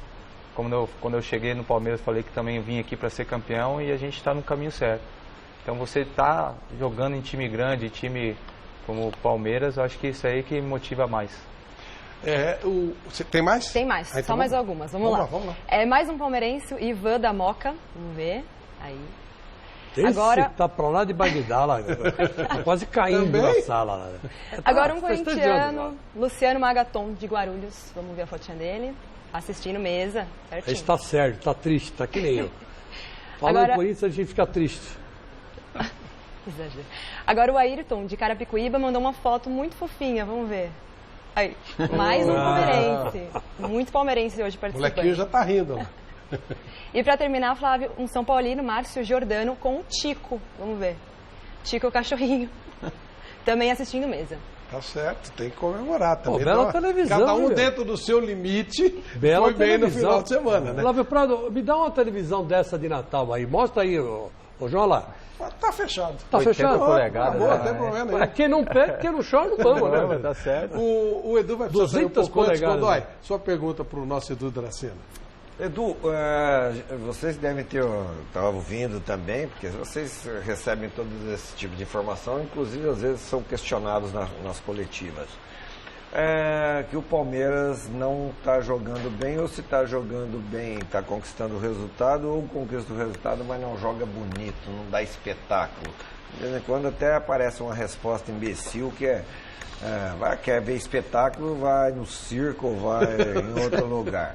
É possível, nós temos um técnico aqui, você também foi campeão com o time clube dando espetáculo, o time dando show. O Palmeiras não dá espetáculo, não dá show porque não tem competência ou não tem coragem? Eu acho que nenhum dos dois. Acho que competência tem e coragem também tem. Eu acho que são circunstâncias e momento que a gente está vivendo. Eu acho que no início do campeonato, eu acho que o Palmeiras deu espetáculo e foi competente também. Eu acho que esse momento que está afunilando e aquela pressão de ser campeão, você liderar um campeonato mais de 20 rodadas e de repente você não pode perder ponto, entendeu? De repente você não ganhar o campeonato, você vai servir de chacota. Pô, liderou o campeonato todo e chegou no final entregou. Então acho que esse momento, de repente, acaba tendo uma pressão muito grande e acaba de repente influenciando dentro de campo, mas eu acho que você sendo eficiente, você sendo competente como o Palmeiras está sendo, eu acho que é importante, porque ninguém vai se lembrar que a gente deu espetáculo, né, Godoy? E não ganhou o título. Sem dar a volta olímpica. Então, o importante é lógico que você aliar o espetáculo, você jogar bem e vencer, todo mundo gosta, todo mundo quer, né, professor? Claro. Mas o que a gente tem que ver agora... O borracheiro não tem espetáculo. Não tem, time campeão de 2016, se Deus quiser. Vem cá, Edu, antes de mudar de assunto aqui, uma pergunta que me veio na cabeça. O Corinthians, o ano passado, já estava praticamente campeão, quando teve o São Paulo pela frente e botou um time reserva para jogar com o São Paulo. E o resultado foi 6-1. 6-1 para o Corinthians. Um resultado totalmente inesperado, que ninguém imaginava que o time reserva do Corinthians fosse fazer tanto gol assim. Você fez gol, né? Você fez um ou dois? Fiz o terceiro. Fez o terceiro. Então eu pergunto, será que o Palmeiras esse ano vai ter um 6-1 aí pela frente, não? Tem 4 jogos na arena, de repente já está classificado? Eu acho que não. Eu acho que o campeonato vai decidir realmente mesmo nas últimas partidas ali, por mais que abrimos 6 pontos, mas você vai ver agora as próximas rodadas, tem Flamengo e Atlético, tem Palmeiras e Santos, a gente vai pegar o Atlético fora de casa também, pegamos Botafogo dentro de casa, que está vindo num crescente muito grande. Nossa, como tá bem o Botafogo, hein? Entendeu? Então, é difícil você falar que vai dar espetáculo, eu acho, de ganhar de 6. O Palmeiras não perde 15 jogos no Campeonato Brasileiro? Faz 15 jogos, sim. Que legal, hein? Teve aquela derrota pro Grêmio lá, mas não é pouca coisa, não. É quase meio campeonato, pô. Né? É isso que é importante, já se for, tá sendo eficiente e competente, né? De não tá dando para ganhar, então não vamos perder. Claro. A gente tá nesse pensamento, vamos jogar para ganhar. Mas não deu, também não vamos perder, porque um ponto de repente pode fazer muita diferença na frente. Olha, Edu, te agradeço muito por ter aceitado o nosso convite. Às vezes o cara fica meio assim, pô, o time tá na chegada, não vamos secar, fica com certo receio. Você, como sempre, aceitou e a gente ficou muito feliz de recebê-lo aqui. Leve um abraço para todo o pessoal lá do Palmeiras. Estamos na torcida, o Palmeiras, a torcida, o clube. Vocês merecem demais esse título. Tomara que ele efetivamente venha. O adversário é enorme, né? O Flamengo não é pouca coisa, o Atlético não é pouca coisa, mas estamos na torcida e muito obrigado. Viu? Eu que agradeço, Flávio, mais uma vez a oportunidade de estar aqui com vocês na mesa redonda. Grande Godoy, prazer em revê-lo. Chico, Ô, Eduzinho. Professor Muricy, que fazia muito tempo assim, só quer ficar na praia agora, não quer mais ver. Agora ele vai te cornetar, agora vai ser comentarista. Eu falei pra ele, agora mudou de lado, hein, professor? O Vanderlei, um grande abraço. Obrigado, Dudu, valeu. Pra todo mundo. Vamos para o jogo lá do Rio de Janeiro, a reabertura do Maracanã, onde 18 jogadores do Flamengo não conheciam. Vamos ver como é que foi.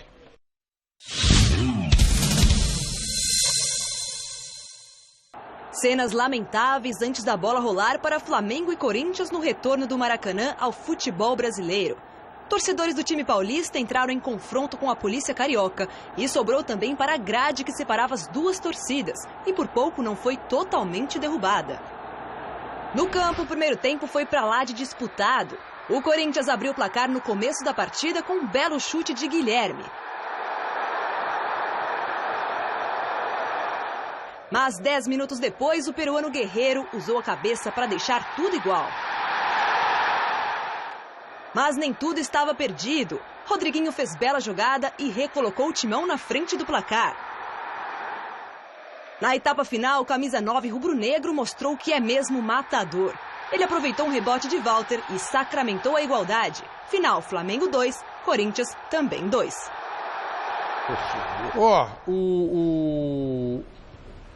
Aqui nós temos vários lances importantes. Antes da gente entrar no comentário, vamos aproveitar o Godoy e o seu conhecimento. Alguns lances daquela história que eu sempre falo que eu gosto muito, não tem metade de gravidez ou tal, não tá. Primeiro lance, anulação de um gol do Flamengo, do Guerreiro. Guerreiro marca, o juiz anula. Estava impedimento ou não estava? E aí, Godoy? Ele acaba se beneficiando, né? O chute não é para ele está numa posição que não está interferindo, não está participando, mas o rebote do goleiro, ele acaba tendo um benefício tremendo por causa da posição.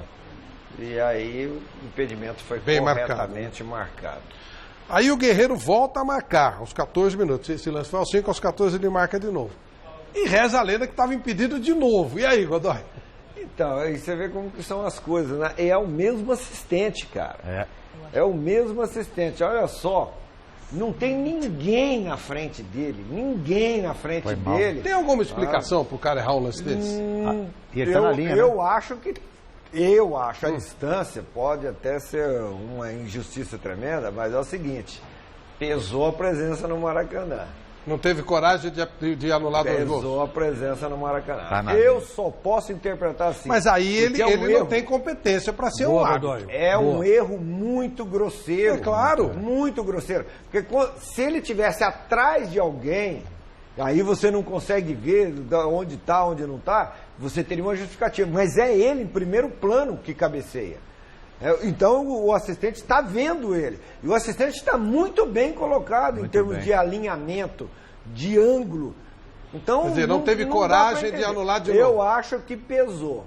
Pesou muito. O cara desse não pode trabalhar, não tem competência. Se ele é covarde, não dá, né? Mas aí é que vem, quanto tempo de experiência, Maracanã, abertura, essa mas história não põe lá, dessas duas camisas. É um tal detalhe. Como não tem jeito, onde ele está, cara? Não tem jeito de você arrumar uma justificativa. Né? É muito claro, né? Não tem jeito de você arrumar uma desculpa. Mas eu acho que lá atrás tinha alguém do Corinthians. Então, você sabe que eu quando vi esse lance, eu achei tão escandaloso que eu falei, não, deve ter alguma coisa, vai aparecer alguma coisa. Não é possível. Não era lance duvidoso, isso não é lance de dúvida. Não tem dúvida nesse lance. Ele deu um gol porque ele quis, porque não foi gol. Esse lance não foi gol, é basicamente isso. Ele inventou um gol.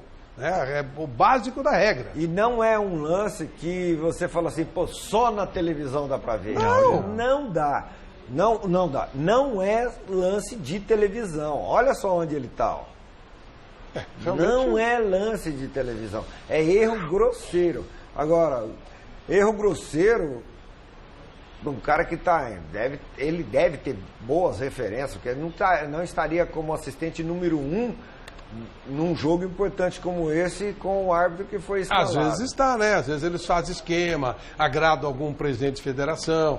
Não puseram o tal do Chicão lá hoje, lá no Rio Grande do Sul, que é uma maior confusão. E é um incompetente e é escalado porque tem esquema com o presidente de federação. Você sabe aí eles tiram o Daronco, que aproveita o Daronco num jogo desse. Mas onde está o Voaden? O Voaden está vetado, não pode trabalhar no jogo, vai para outro lugar. Então tem essas coisas. A hora que você vê você vê o Grenal, vai ter Grenal, você fica preocupado assim, quem será que eles vão colocar? Daronco ou Voalho? Bom, não vai nenhum dos dois. Então alguém novo do Rio Grande do Sul. Não, vai ser neutro, federação neutra. Aí você começa a imaginar os FIFAs. Aí você vê um Francisco Carlos apitando o Grenal, você fala assim, o Grenal é uma porcaria. O Grenal é uma porcaria. Não, porcaria é a comissão de arbitragem que faz esse tipo de esquema. Então, acabou a imponência, a história do Grenal. A história do Grenal, os caras... É a mesma coisa quando colocaram a camisa 10 do Santos com o Gerson, não sei... Puseram no japonês Magrão. Não, puseram no japonês. No Gerson Magrão. O Gerson Magrão vai carregar para a vida inteira dele todas as fotografias com a camisa 10 do Santos. O Godoy, aí teve o lance, o Guilherme é expulso ao receber o segundo cartão amarelo. Foi justo ou não essa expulsão? Para alguns foi uma coisa ingênua do Guilherme, que hoje estava jogando bem, estava metendo bola boa. O melhor homem em campo foi ele. Então, mas ele e o Sheik. Quem poderia explicar isso não sou eu. Quem poderia explicar isso seria o Muricy, o mais correto como comentarista explicar. Como que um jogador que já está com o cartão amarelo faz uma atitude dessa? Eu vou te explicar por quê. É para amarelo, não é? Não, é para amarelo, mas eu vou dizer por quê, porque ele fez isso. Mas nem no Corintinha da Boa Vista, lá em Rio Preto, do Dionísio, do Márcio, do irmão do Dionísio, o Corintinha da Boa Vista, que é o Corintinha histórico, é o time mais antigo de São José do Rio Preto em atividade, nem lá alguém faz isso. Mas eu vou falar uma coisa para você, vou te explicar por que ele fez isso. Porque no primeiro tempo, e vocês, quem viu o jogo para a TV, como eu vi, você pode certificar disso, o Walter foi bater um tiro de meta, e o Sheik, juntamente com o Guerreiro, entraram solando o Wagner, o Walter, o goleiro do Corinthians. Quem recebeu o cartão amarelo? Ninguém. O Sheik foi receber cartão amarelo por quê? Porque tanto o Guerreiro como o Sheik deveriam ter recebido cartão amarelo, porque impediu que o jogador saísse jogando, que o goleiro batesse tiro de meta. Aí o que aconteceu? Aconteceu que houve uma discussão entre o Giovanni Augusto e o Sheik veio com aquele negócio de abraçar, o Giovanni Augusto não gostou, aí ele empurrou o Sheik, e aí quem recebeu o amarelo foi o Sheik e o Giovanni Augusto, os dois que não tinham nada a ver com isso. Então o Guilherme falou, se os dois entraram na frente do goleiro, o goleiro até caiu no chão, foi chutar, o Sheik prendeu a perna e o Guerreiro derrubou. E não aconteceu nada com os caras. Esse Daronto, que para mim é um Daronto, é tonto, é Darontotô, ele é tonto. Ele só é musculoso, mas ele é um juiz ruim. Ele é ruim. Então, na verdade, que ele já devia ter dado amarelo ali. Ele não deu. Aí o Guilherme falou, se não deu lá, não vai dar aqui. E aí ele deu amarelo para o Guilherme. Aliás, ainda voltando rapidinho ao Grenal, já não falo mais disso, hoje eu vi uma expulsão incrível. O Rodrigo Dourado foi expulso porque ele deu 3 caradas na mão do jogador do Grêmio. O cara deu 3 porradas na cara dele e ele foi expulso. Eu só posso deduzir que deu 3 caradas na mão do jogador do Grêmio. A carada é um motivo de expulsão. É que ele expulsou primeiro do Grêmio e ele estava fora do campo. E a pressão foi muito grande, entendeu? Quer dizer, afinou feio, né? Foi a pressão, ele vai ter que escrever isso. A pressão foi muito grande e o garoto estava fora.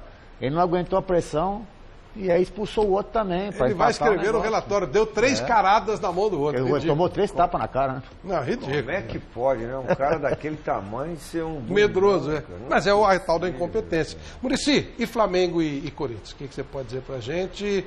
É normal o Flamengo empatar esse jogo? Esse jogo era muito importante pro Flamengo, porque além do resultado, o campeonato, ele estava voltando ao Maracanã, né? Então, realmente, havia uma expectativa muito, muito grande da torcida do Flamengo, da diretoria, da comissão técnica e dos jogadores, né?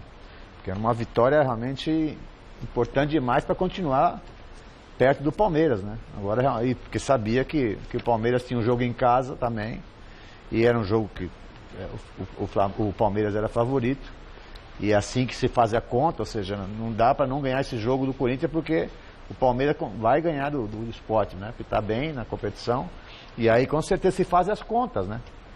vai distanciar 6 pontos e vai ficar difícil pra gente. Já no domingo passado foi a mesma coisa. Então o que acontece? O Flamengo perdeu lá e o Palmeiras ganhou. Ele tá perdendo pontos que num momento muito complicado, que não pode perder, né? E o Palmeiras não tá perdendo pontos. Então, isso é normal, você conhece o time do Flamengo com poucos, ajudou inclusive na montagem, pela juventude, não dá pra dizer que seja um time jovem. Digo, em termos de jogo coletivo, o time do Palmeiras está mais cozido, mais rodado. Pode ser isso? Eu acho que não. O Flamengo também tá jogando bem, eu acho. O Flamengo acho que joga até, assim, na parte de beleza de futebol, até joga um pouco melhor que o Palmeiras, eu acho, né? Verdade. Porque tem jogadores que são técnicos, são mais técnicos. O Palmeiras é um time de muita pegada, né? Muita força, né? Então velocidade, né? Você vê o número 10 do Palmeiras, que é um time, o Moisés, que é de muita força, muita potência. E você vê o 10 do Flamengo, que é o Diego, de muita transição, muito toque de bola, Mancoelho. Jogou mal hoje, viu, Maurício? Mancoelho não jogou tão bem. Jogou bem. Mas então eu acho que o Palmeiras também está muito focado. O Palmeiras está focado demais, é difícil o Palmeiras perder. Se vocês fossem dirigentes do Flamengo, vocês jogariam no Maracanã ou continuariam jogando fora de casa? Cariacica. Jogando fora de casa como deu certo até agora. O que vocês pensam? Não, aí que tá. O Maracanã hoje foi um fator de pressão sobre o Flamengo. Perfeito. E não só sobre o Flamengo, como sobre o time de arbitragem também. Ô Chico, de 18 jogadores do Flamengo nunca tinham entrado no Maracanã. Então, isso aí. Mas veja bem, quem não sentiu a pressão do Maracanã foi o time do Corinthians. Então, é verdade que levou um gol impedido, um gol ridículo, né? Um gol que o Bandeirinha não poderia ter errado, devia ter marcado, foi para lá e virou para 2-1.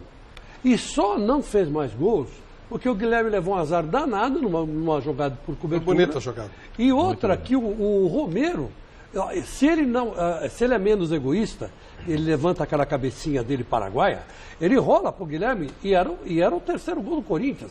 O Corinthians poderia ter virado o jogo 3-1. Quer dizer, do primeiro para o segundo tempo, o Corinthians não sentiu o peso do Maracanã.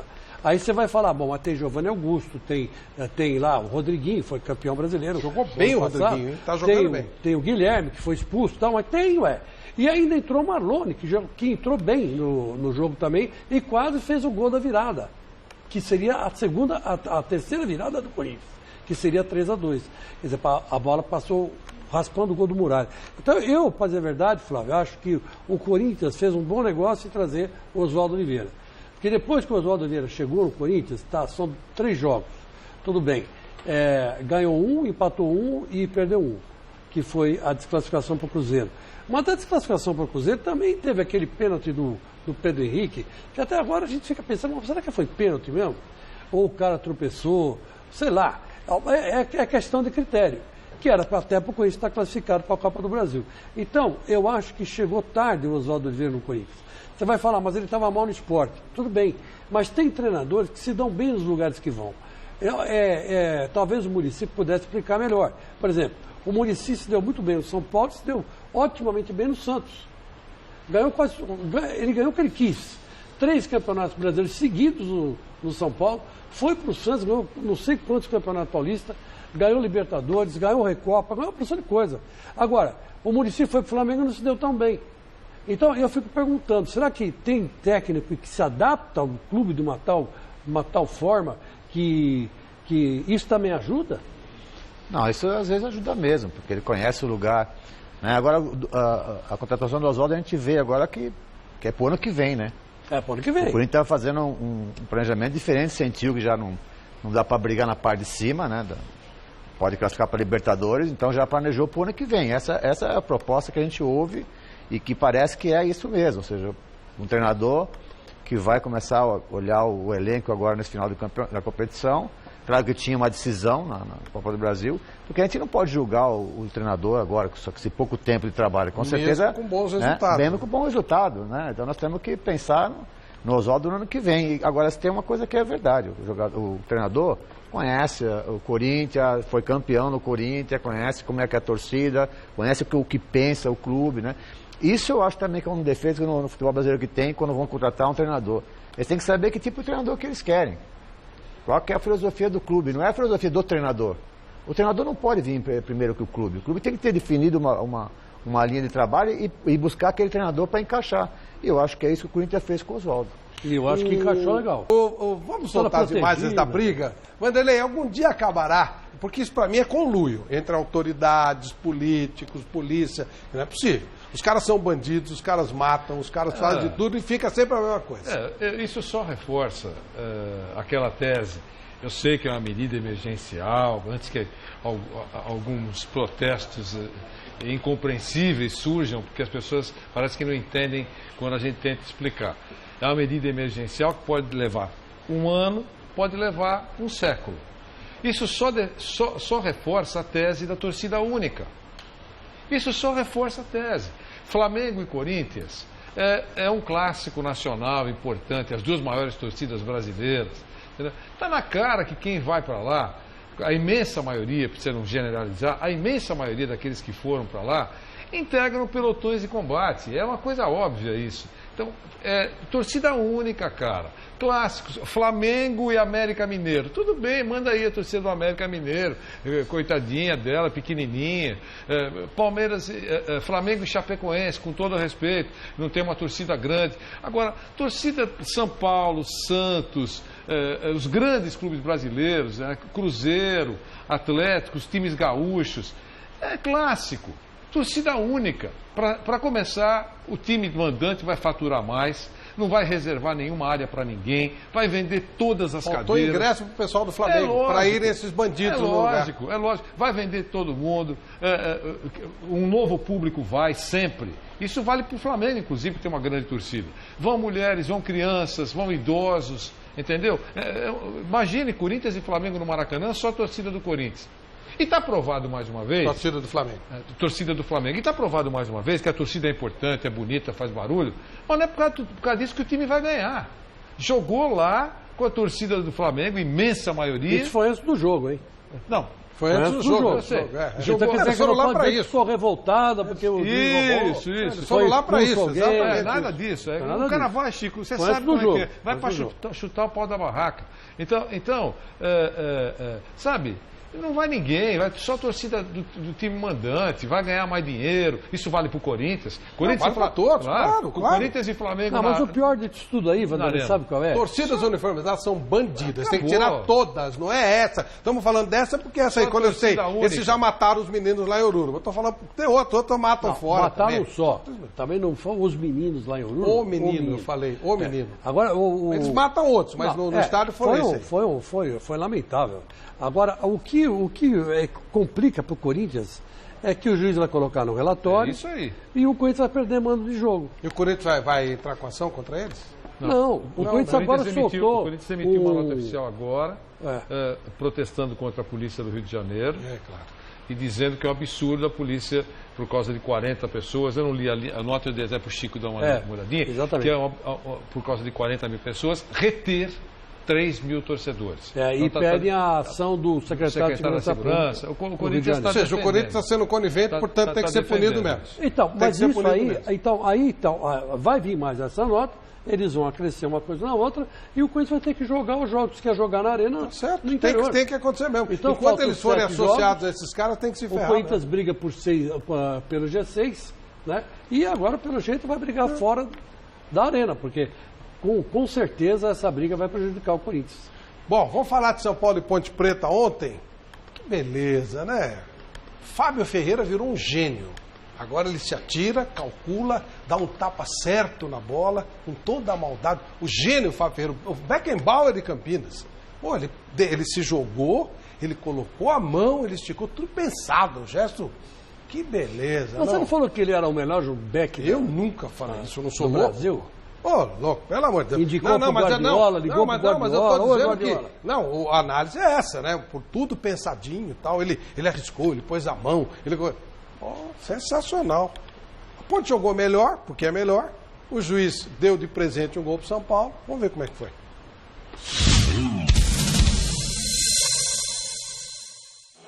Um São Paulo motivado pelos últimos resultados, mas que ainda precisa do apoio do torcedor. E foi isso que a diretoria fez. Promoção de ingressos, Morumbi lotado. Quase 50 mil pessoas nas arquibancadas empurrando o tricolor. É muito melhor jogar com tanta gente torcendo a favor, né? Especialmente a favor. E se não fosse um pouco de frio, acho que teria 50 mil pessoas no Morumbi. Mas para um jogo aos sábados e certamente com a posição da tabela que o São Paulo vem suportando, eu acho que é um grande apoio do torcedor que eu agradeço bastante. E foi o São Paulo que começou indo para cima da Ponte Preta, agitando a galera. Contra-ataque puxado por Mena, pela esquerda, ele cruzou. A bola bateu na mão do zagueiro Fábio Ferreira, dentro da área. Pênalti que Cueva converteu em gol. Aranha ainda foi na bola, mas não impediu o primeiro do tricolor. Jogo pegado, Ponte Preta não se abateu. Foi para cima do tricolor, pressionando o adversário. O excesso de preciosismo do atacante Roger atrapalhou a macaca. E com a forcinha do zagueiro Lianco, quase o time de Campinas empatou. Cada vez mais um time diferente, com jovens talentos da base. A boa formação do São Paulo é responsável, não é minha. A responsabilidade não é minha, não. É a boa formação. Quando você forma bem, você colhe. O torcedor começou a perder a paciência com as chances perdidas pelo São Paulo. Tanto que pediu Chaves, que estava no banco. Ricardo Gomes atendeu e nesta falta por pouco ele não ampliou o placar. Ainda vivo no jogo, o São Paulo teve a alegria de comemorar mais um. O jovem David Neres recebeu a bola que havia batido na trave e fez o primeiro gol como profissional. Final no Morumbi, São Paulo 2, Ponte Preta 0. É uma emoção muito grande fazer gol aqui, ainda mais com a casa lotada, poder ajudar o São Paulo a vencer o jogo e seguir trabalhando firme. Tive a sorte, estava lá no lugar certo, na hora certa, e também foi mais acionado no primeiro tempo, no segundo tempo, e isso melhorou bastante o jogo dele. Com a vitória, o São Paulo respira no Brasileirão, vai a 42 pontos conquistados na tabela e se afasta da zona de rebaixamento. Alívio porque nós tínhamos já antes do jogo do Fluminense, estávamos a um ponto da zona. Essas duas vitórias, agora é diferente, mas temos que manter esse ritmo de atuações, né? E intensidade não foi tão boa hoje, mas gostei da intensidade do jogo. Bom, deixa eu falar da usina Fortaleza, aí nós vamos conversar sobre esse tema, sobre a vitória do São Paulo, praticamente livrou-se do rebaixamento. Flávio, eu posso falar 10 segundos só? Esse jogo do Corinthians contra Chapecoense, no final de semana, no sábado, virou extremamente importante para o Corinthians, né? Porque se o Corinthians ganhar, ele praticamente, na minha opinião, ele praticamente garante a Libertadores. E se perder, ele pode dançar numa situação delicada. E veja, se o Corinthians for punido por isso aí, o Corinthians joga contra o Chapecoense até esse momento em casa. Se for punido, veja o prejuízo. Ele sai da arena para jogar em algum outro lugar, certo? Quer dizer, veja o que o mau torcedor, né? Tem que ser punido. Faz com o clube, né? A torcida a direção está reclamando, achou que eles fizeram o que tinha que fazer. Então mas pode ser que demore para ser punido. Pode ser. Que não seja imediatamente. Esse lance do genial Fábio Ferreira, pela interpretação do árbitro, ele se atirou, calculou, tirou com a mão e tal. Foi pênalti isso? Olha, Flávio, esse é o lance que mais está sendo marcado pênalti. É esse lance do jogador quando dá o carrinho ficar com a mão no chão. Às vezes até nem com a mão no chão, com o braço no chão. Às vezes até mais erguido um pouco está sendo marcado pênalti. Eu não concordo. Eu ainda considero isso um movimento anatômico, um movimento mecânico, um movimento de apoio para o jogador que está deslizando o corpo, apoia, porque senão ele vai estar com as costas todas no chão. Então eu ainda continuo entendendo que é lance natural, não deve ser punido. Eu até saí de Camburão uma vez em Jabuticabal por causa de um lance desse daí. Pegou 2 vezes na mão do jogador. 2 vezes que o ponta foi cruzar, pegou na mão do lateral. Saí de Camburão. Camburão não, eu saí num gozinho, cara. Saímos tudo apertado dentro daquele gozinho. Se fosse um Camburão, eu sairia mais folgado. Então eu continuei com o mesmo raciocínio dali em diante. Então eu continuo entendendo que esse lance não deve ser marcado pênalti. Quer dizer, saiu o Sérgio Corrêa, entrou o Coronel Marinho, ficou a mesma porcaria. Não, mas quem manda continua sendo o Sérgio Corrêa. Eles continuam sem... mais ainda, porque agora ele manda pelo vídeo também. Né? Eles continuam sem entender o que a Board manda, ou seja, são realmente incompetentes. Ridículo, isso é casuísmo, você pode ferrar um time, pode ferrar outro. Aí vocês é casuísmo, o cara marca se ele quiser, não porque foi. Mas se o árbitro não marcar, ele não vai ser punido porque não marcou, não. Não vai ser punido, porque ele tem a favor dele a regra. Mas ele marca se ele quiser, por isso que eu estou falando. Se ele achar que deve marcar, dependendo da camisa ele marca, dependendo da camisa ele não marca. Não existe uma regra a ser seguida. O árbitro dá de acordo com o interesse dele, de acordo com a camisa. Isso aí é brincadeira. Né? Agora, outra coisa que pode ter contribuído aí e no jogo do Palmeiras, embora as decisões tenham sido diferentes, é a origem da federação do árbitro, que no meio de semana nós tivemos Copa do Brasil, eliminação de clubes e nenhuma chiadeira com a arbitragem, a não ser esse suposto lance que eu entendo que o árbitro acertou, do pênalti marcado contra o Corinthians, que eu entendo que o árbitro acertou, que deu discussão. Porque tivemos arbitragens neutras de federação. Precisava mandar um mineiro apitar o jogo do Palmeiras, que está disputando com um time mineiro ainda, que tem chance de título e que vai jogar contra o time mineiro depois. Não é? Veja ele, marco, eu estou ajudando, no marco, eu estou prejudicando. E aí, no jogo da Ponte São Paulo, um árbitro, embora seja carioca, apitando por Pernambuco, você imagina o que ele vai ouvir lá, quer dizer, o ano que vem ele não apita em Pernambuco, né? Porque ele ajudando, em tese, ajudando na interpretação São Paulo, ele ferrou o esporte. Né? Quebrou um galhão pro São Paulo, né? Quebrou um galhão, jogou com um time melhor que ele, tá à frente dele, não tinha nada que perder, foi melhor mesmo com isso tudo e dá um pênalti desde o começo, ajuda bastante isso aí, né? Esse errinho de interpretação. A Andressa e o Luiz lá de Cajamar e o Roberto de Jundiaí, nós nos encontramos no posto em São Carlos hoje, eles falaram, nossa, o Flávio vai estar bravo, né? Eu falei, eu já imagino isso. Olha, era um jogo ótimo para fazer isso, era um jogo ótimo, então não é nenhuma surpresa. Eu disse que você já sabia. Ô Flávio, você me desculpa, mas eu achei que foi pênalti. Claro, eu sei. Eu achei que foi pênalti. Mas então, se fosse contra o Corinthians, você ia jogar a cadeira pra cima. Não. Teve um pênalti já contra o Corinthians que foi pior que esse. Não, Chico, aqui no Brasil, que esses idiotas tomam conta da arbitragem, na regra de futebol isso não é pênalti. Aqui que esses idiotas resolveram inventar uma regra. Mas na regra do jogo não é. Agora, se esses caras resolveram criar uma regra... Mas na competição eles deram vários pênaltis. Vários. Todos eles estão dando pênalti. Eles criaram uma regra. Muricy, e o São Paulo, e toda hora fala, o Muricy vai voltar para ser diretor do São Paulo, não sei o quê. Como é que é essa história toda? Primeiro uma análise do São Paulo e existe a possibilidade de você voltar? Não, que bom primeiro que São Paulo já deu uma respirada, né? Porque estava no sufoco, né?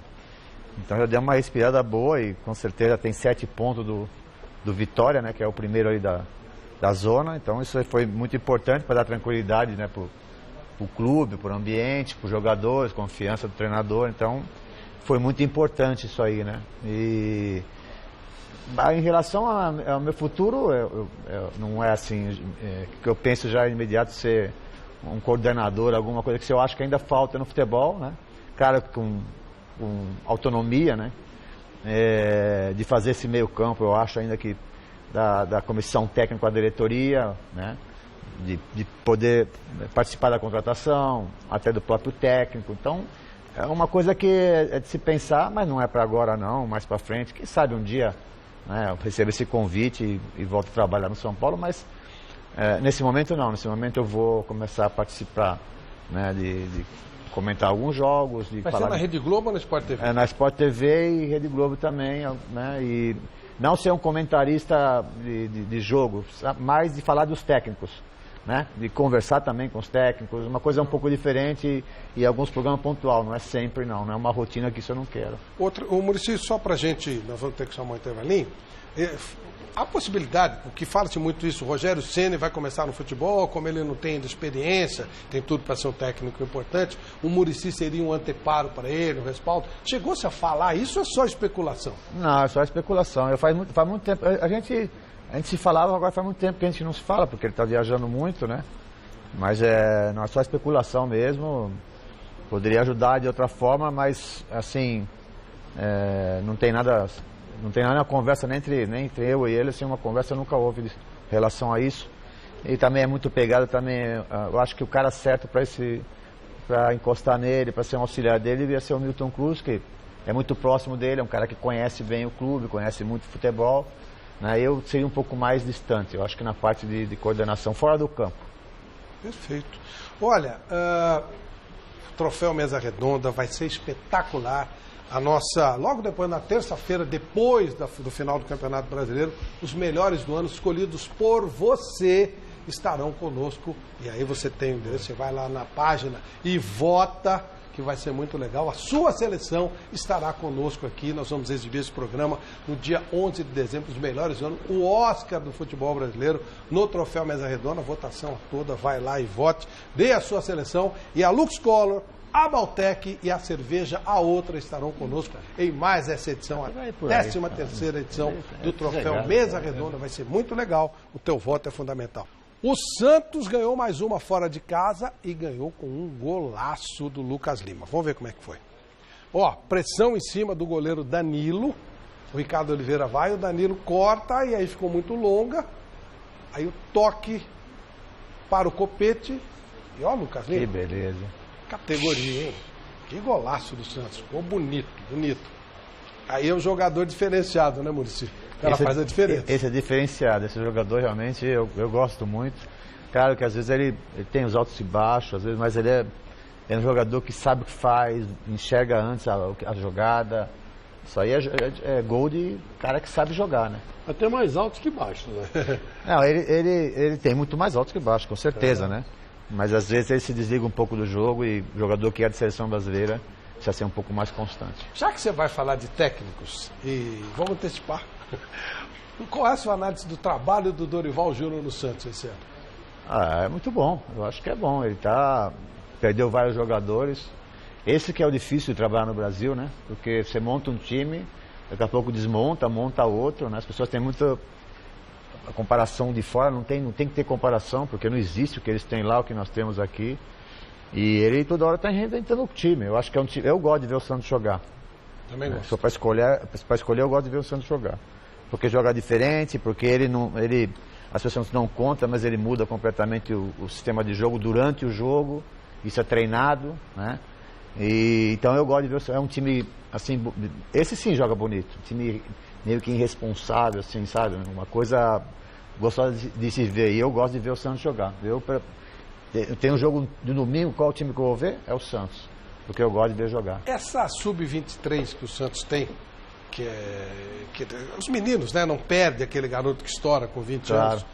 Faz diferença? Ajuda isso? Faz diferença, porque acontece que esses meninos, às vezes, nessa idade de 20 anos, 21 anos, ele passa por mudanças, né? E de repente, no ano seguinte, ele volta a ressurgir. No São Paulo era assim, ou seja, o Jean mesmo saiu desse problema, ou seja, nós não tínhamos sub-23, mas nós tínhamos do expressinho, né, que você chegou a dirigir. Mas nós tínhamos um time que trabalhava lá em Cotia, jogadores que vinham de fora, e eram meio que encostados lá. Não, isso é uma outra coisa. Era meio que encostado lá. E eu, todas as vezes, eu não poderia ir treinar lá em Cotia para conhecer os meninos, então toda semana eu trazia um time para cá. Ou era o juvenil, ou era o sub-20, alguma coisa assim. E aí depois surgiu o time que estavam, os jogadores que vinham de fora lá, estavam lá só treinando. E foi nessa de um treino que nós trouxemos esse time aí, veio o Jean, e eu falei, pô, esse jogador não pode estar nessa situação aí, né?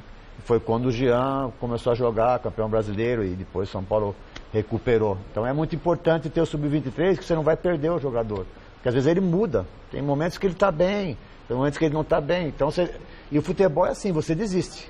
Eu sei como é futebol. Futebol é aquele momento ali, não, esse cara não está bem. Pode emprestar ou dar, fazer alguma coisa. Entendeu? E o sub-23 é para isso, ó, não está bem agora, põe no sub-23 lá. Daqui a pouco o cara se recupera. Então... Tem alguma idade do cara que tem... o jogador está pronto, o jogador está velho. Tem alguma idade que você fala, bom, essa idade... É difícil, viu, Flávio? Tem jogador que é antes, amadurece antes, tem outros que um pouco mais tarde. Por isso que tem que ter essa paciência. Agora, só que o Santos tem essa filosofia, né? O Santos tem a paciência, a torcida comprou essa ideia de que os meninos têm que ter paciência com o cara, se ele não vai bem no jogo. E por isso que o Santos revela bastante. Claro, além dos olheiros que eles têm, trabalham bem a base, né? Mas isso é uma filosofia do clube. O Santos tem essa filosofia. Isso eu acho uma coisa bacana, que vem a filosofia, não vem o trabalho primeiro do treinador, vem a filosofia do clube, que é pôr jogadores para jogar, são entre os mais jovens. Né? Muricy, o Santos caiu fora no meio da semana, perdendo para o time reserva do Internacional. Como é que você viu esse resultado? Não jogou bem o Santos. O Internacional, não é com o time reserva, mas eu acho que o Internacional quis mais que o Santos. Classificou porque quis mais que o Santos. Esse jogo o Santos foi apático, não foi bem, né? O Internacional encaixou bem a marcação, marcou muito forte. Entrou em campo com o já ganhou.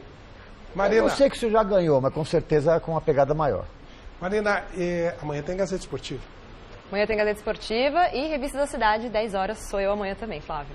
Às 10 horas, 10 a horas. nossa Marina Vanessa com a gente. Olha, Muricy Ramalho, muito obrigado por estar com a gente mais uma vez. Obrigado. Muita sorte nesse seu novo trabalho. Obrigado. Você é colega da gente, é bacana. E se um dia você entrar como coordenador, vai ser muito legal. Você realmente é um cara com extrema competência, conhece tudo de bola, grande jogador, grande treinador, grande cara. É muito bacana. Um abraço!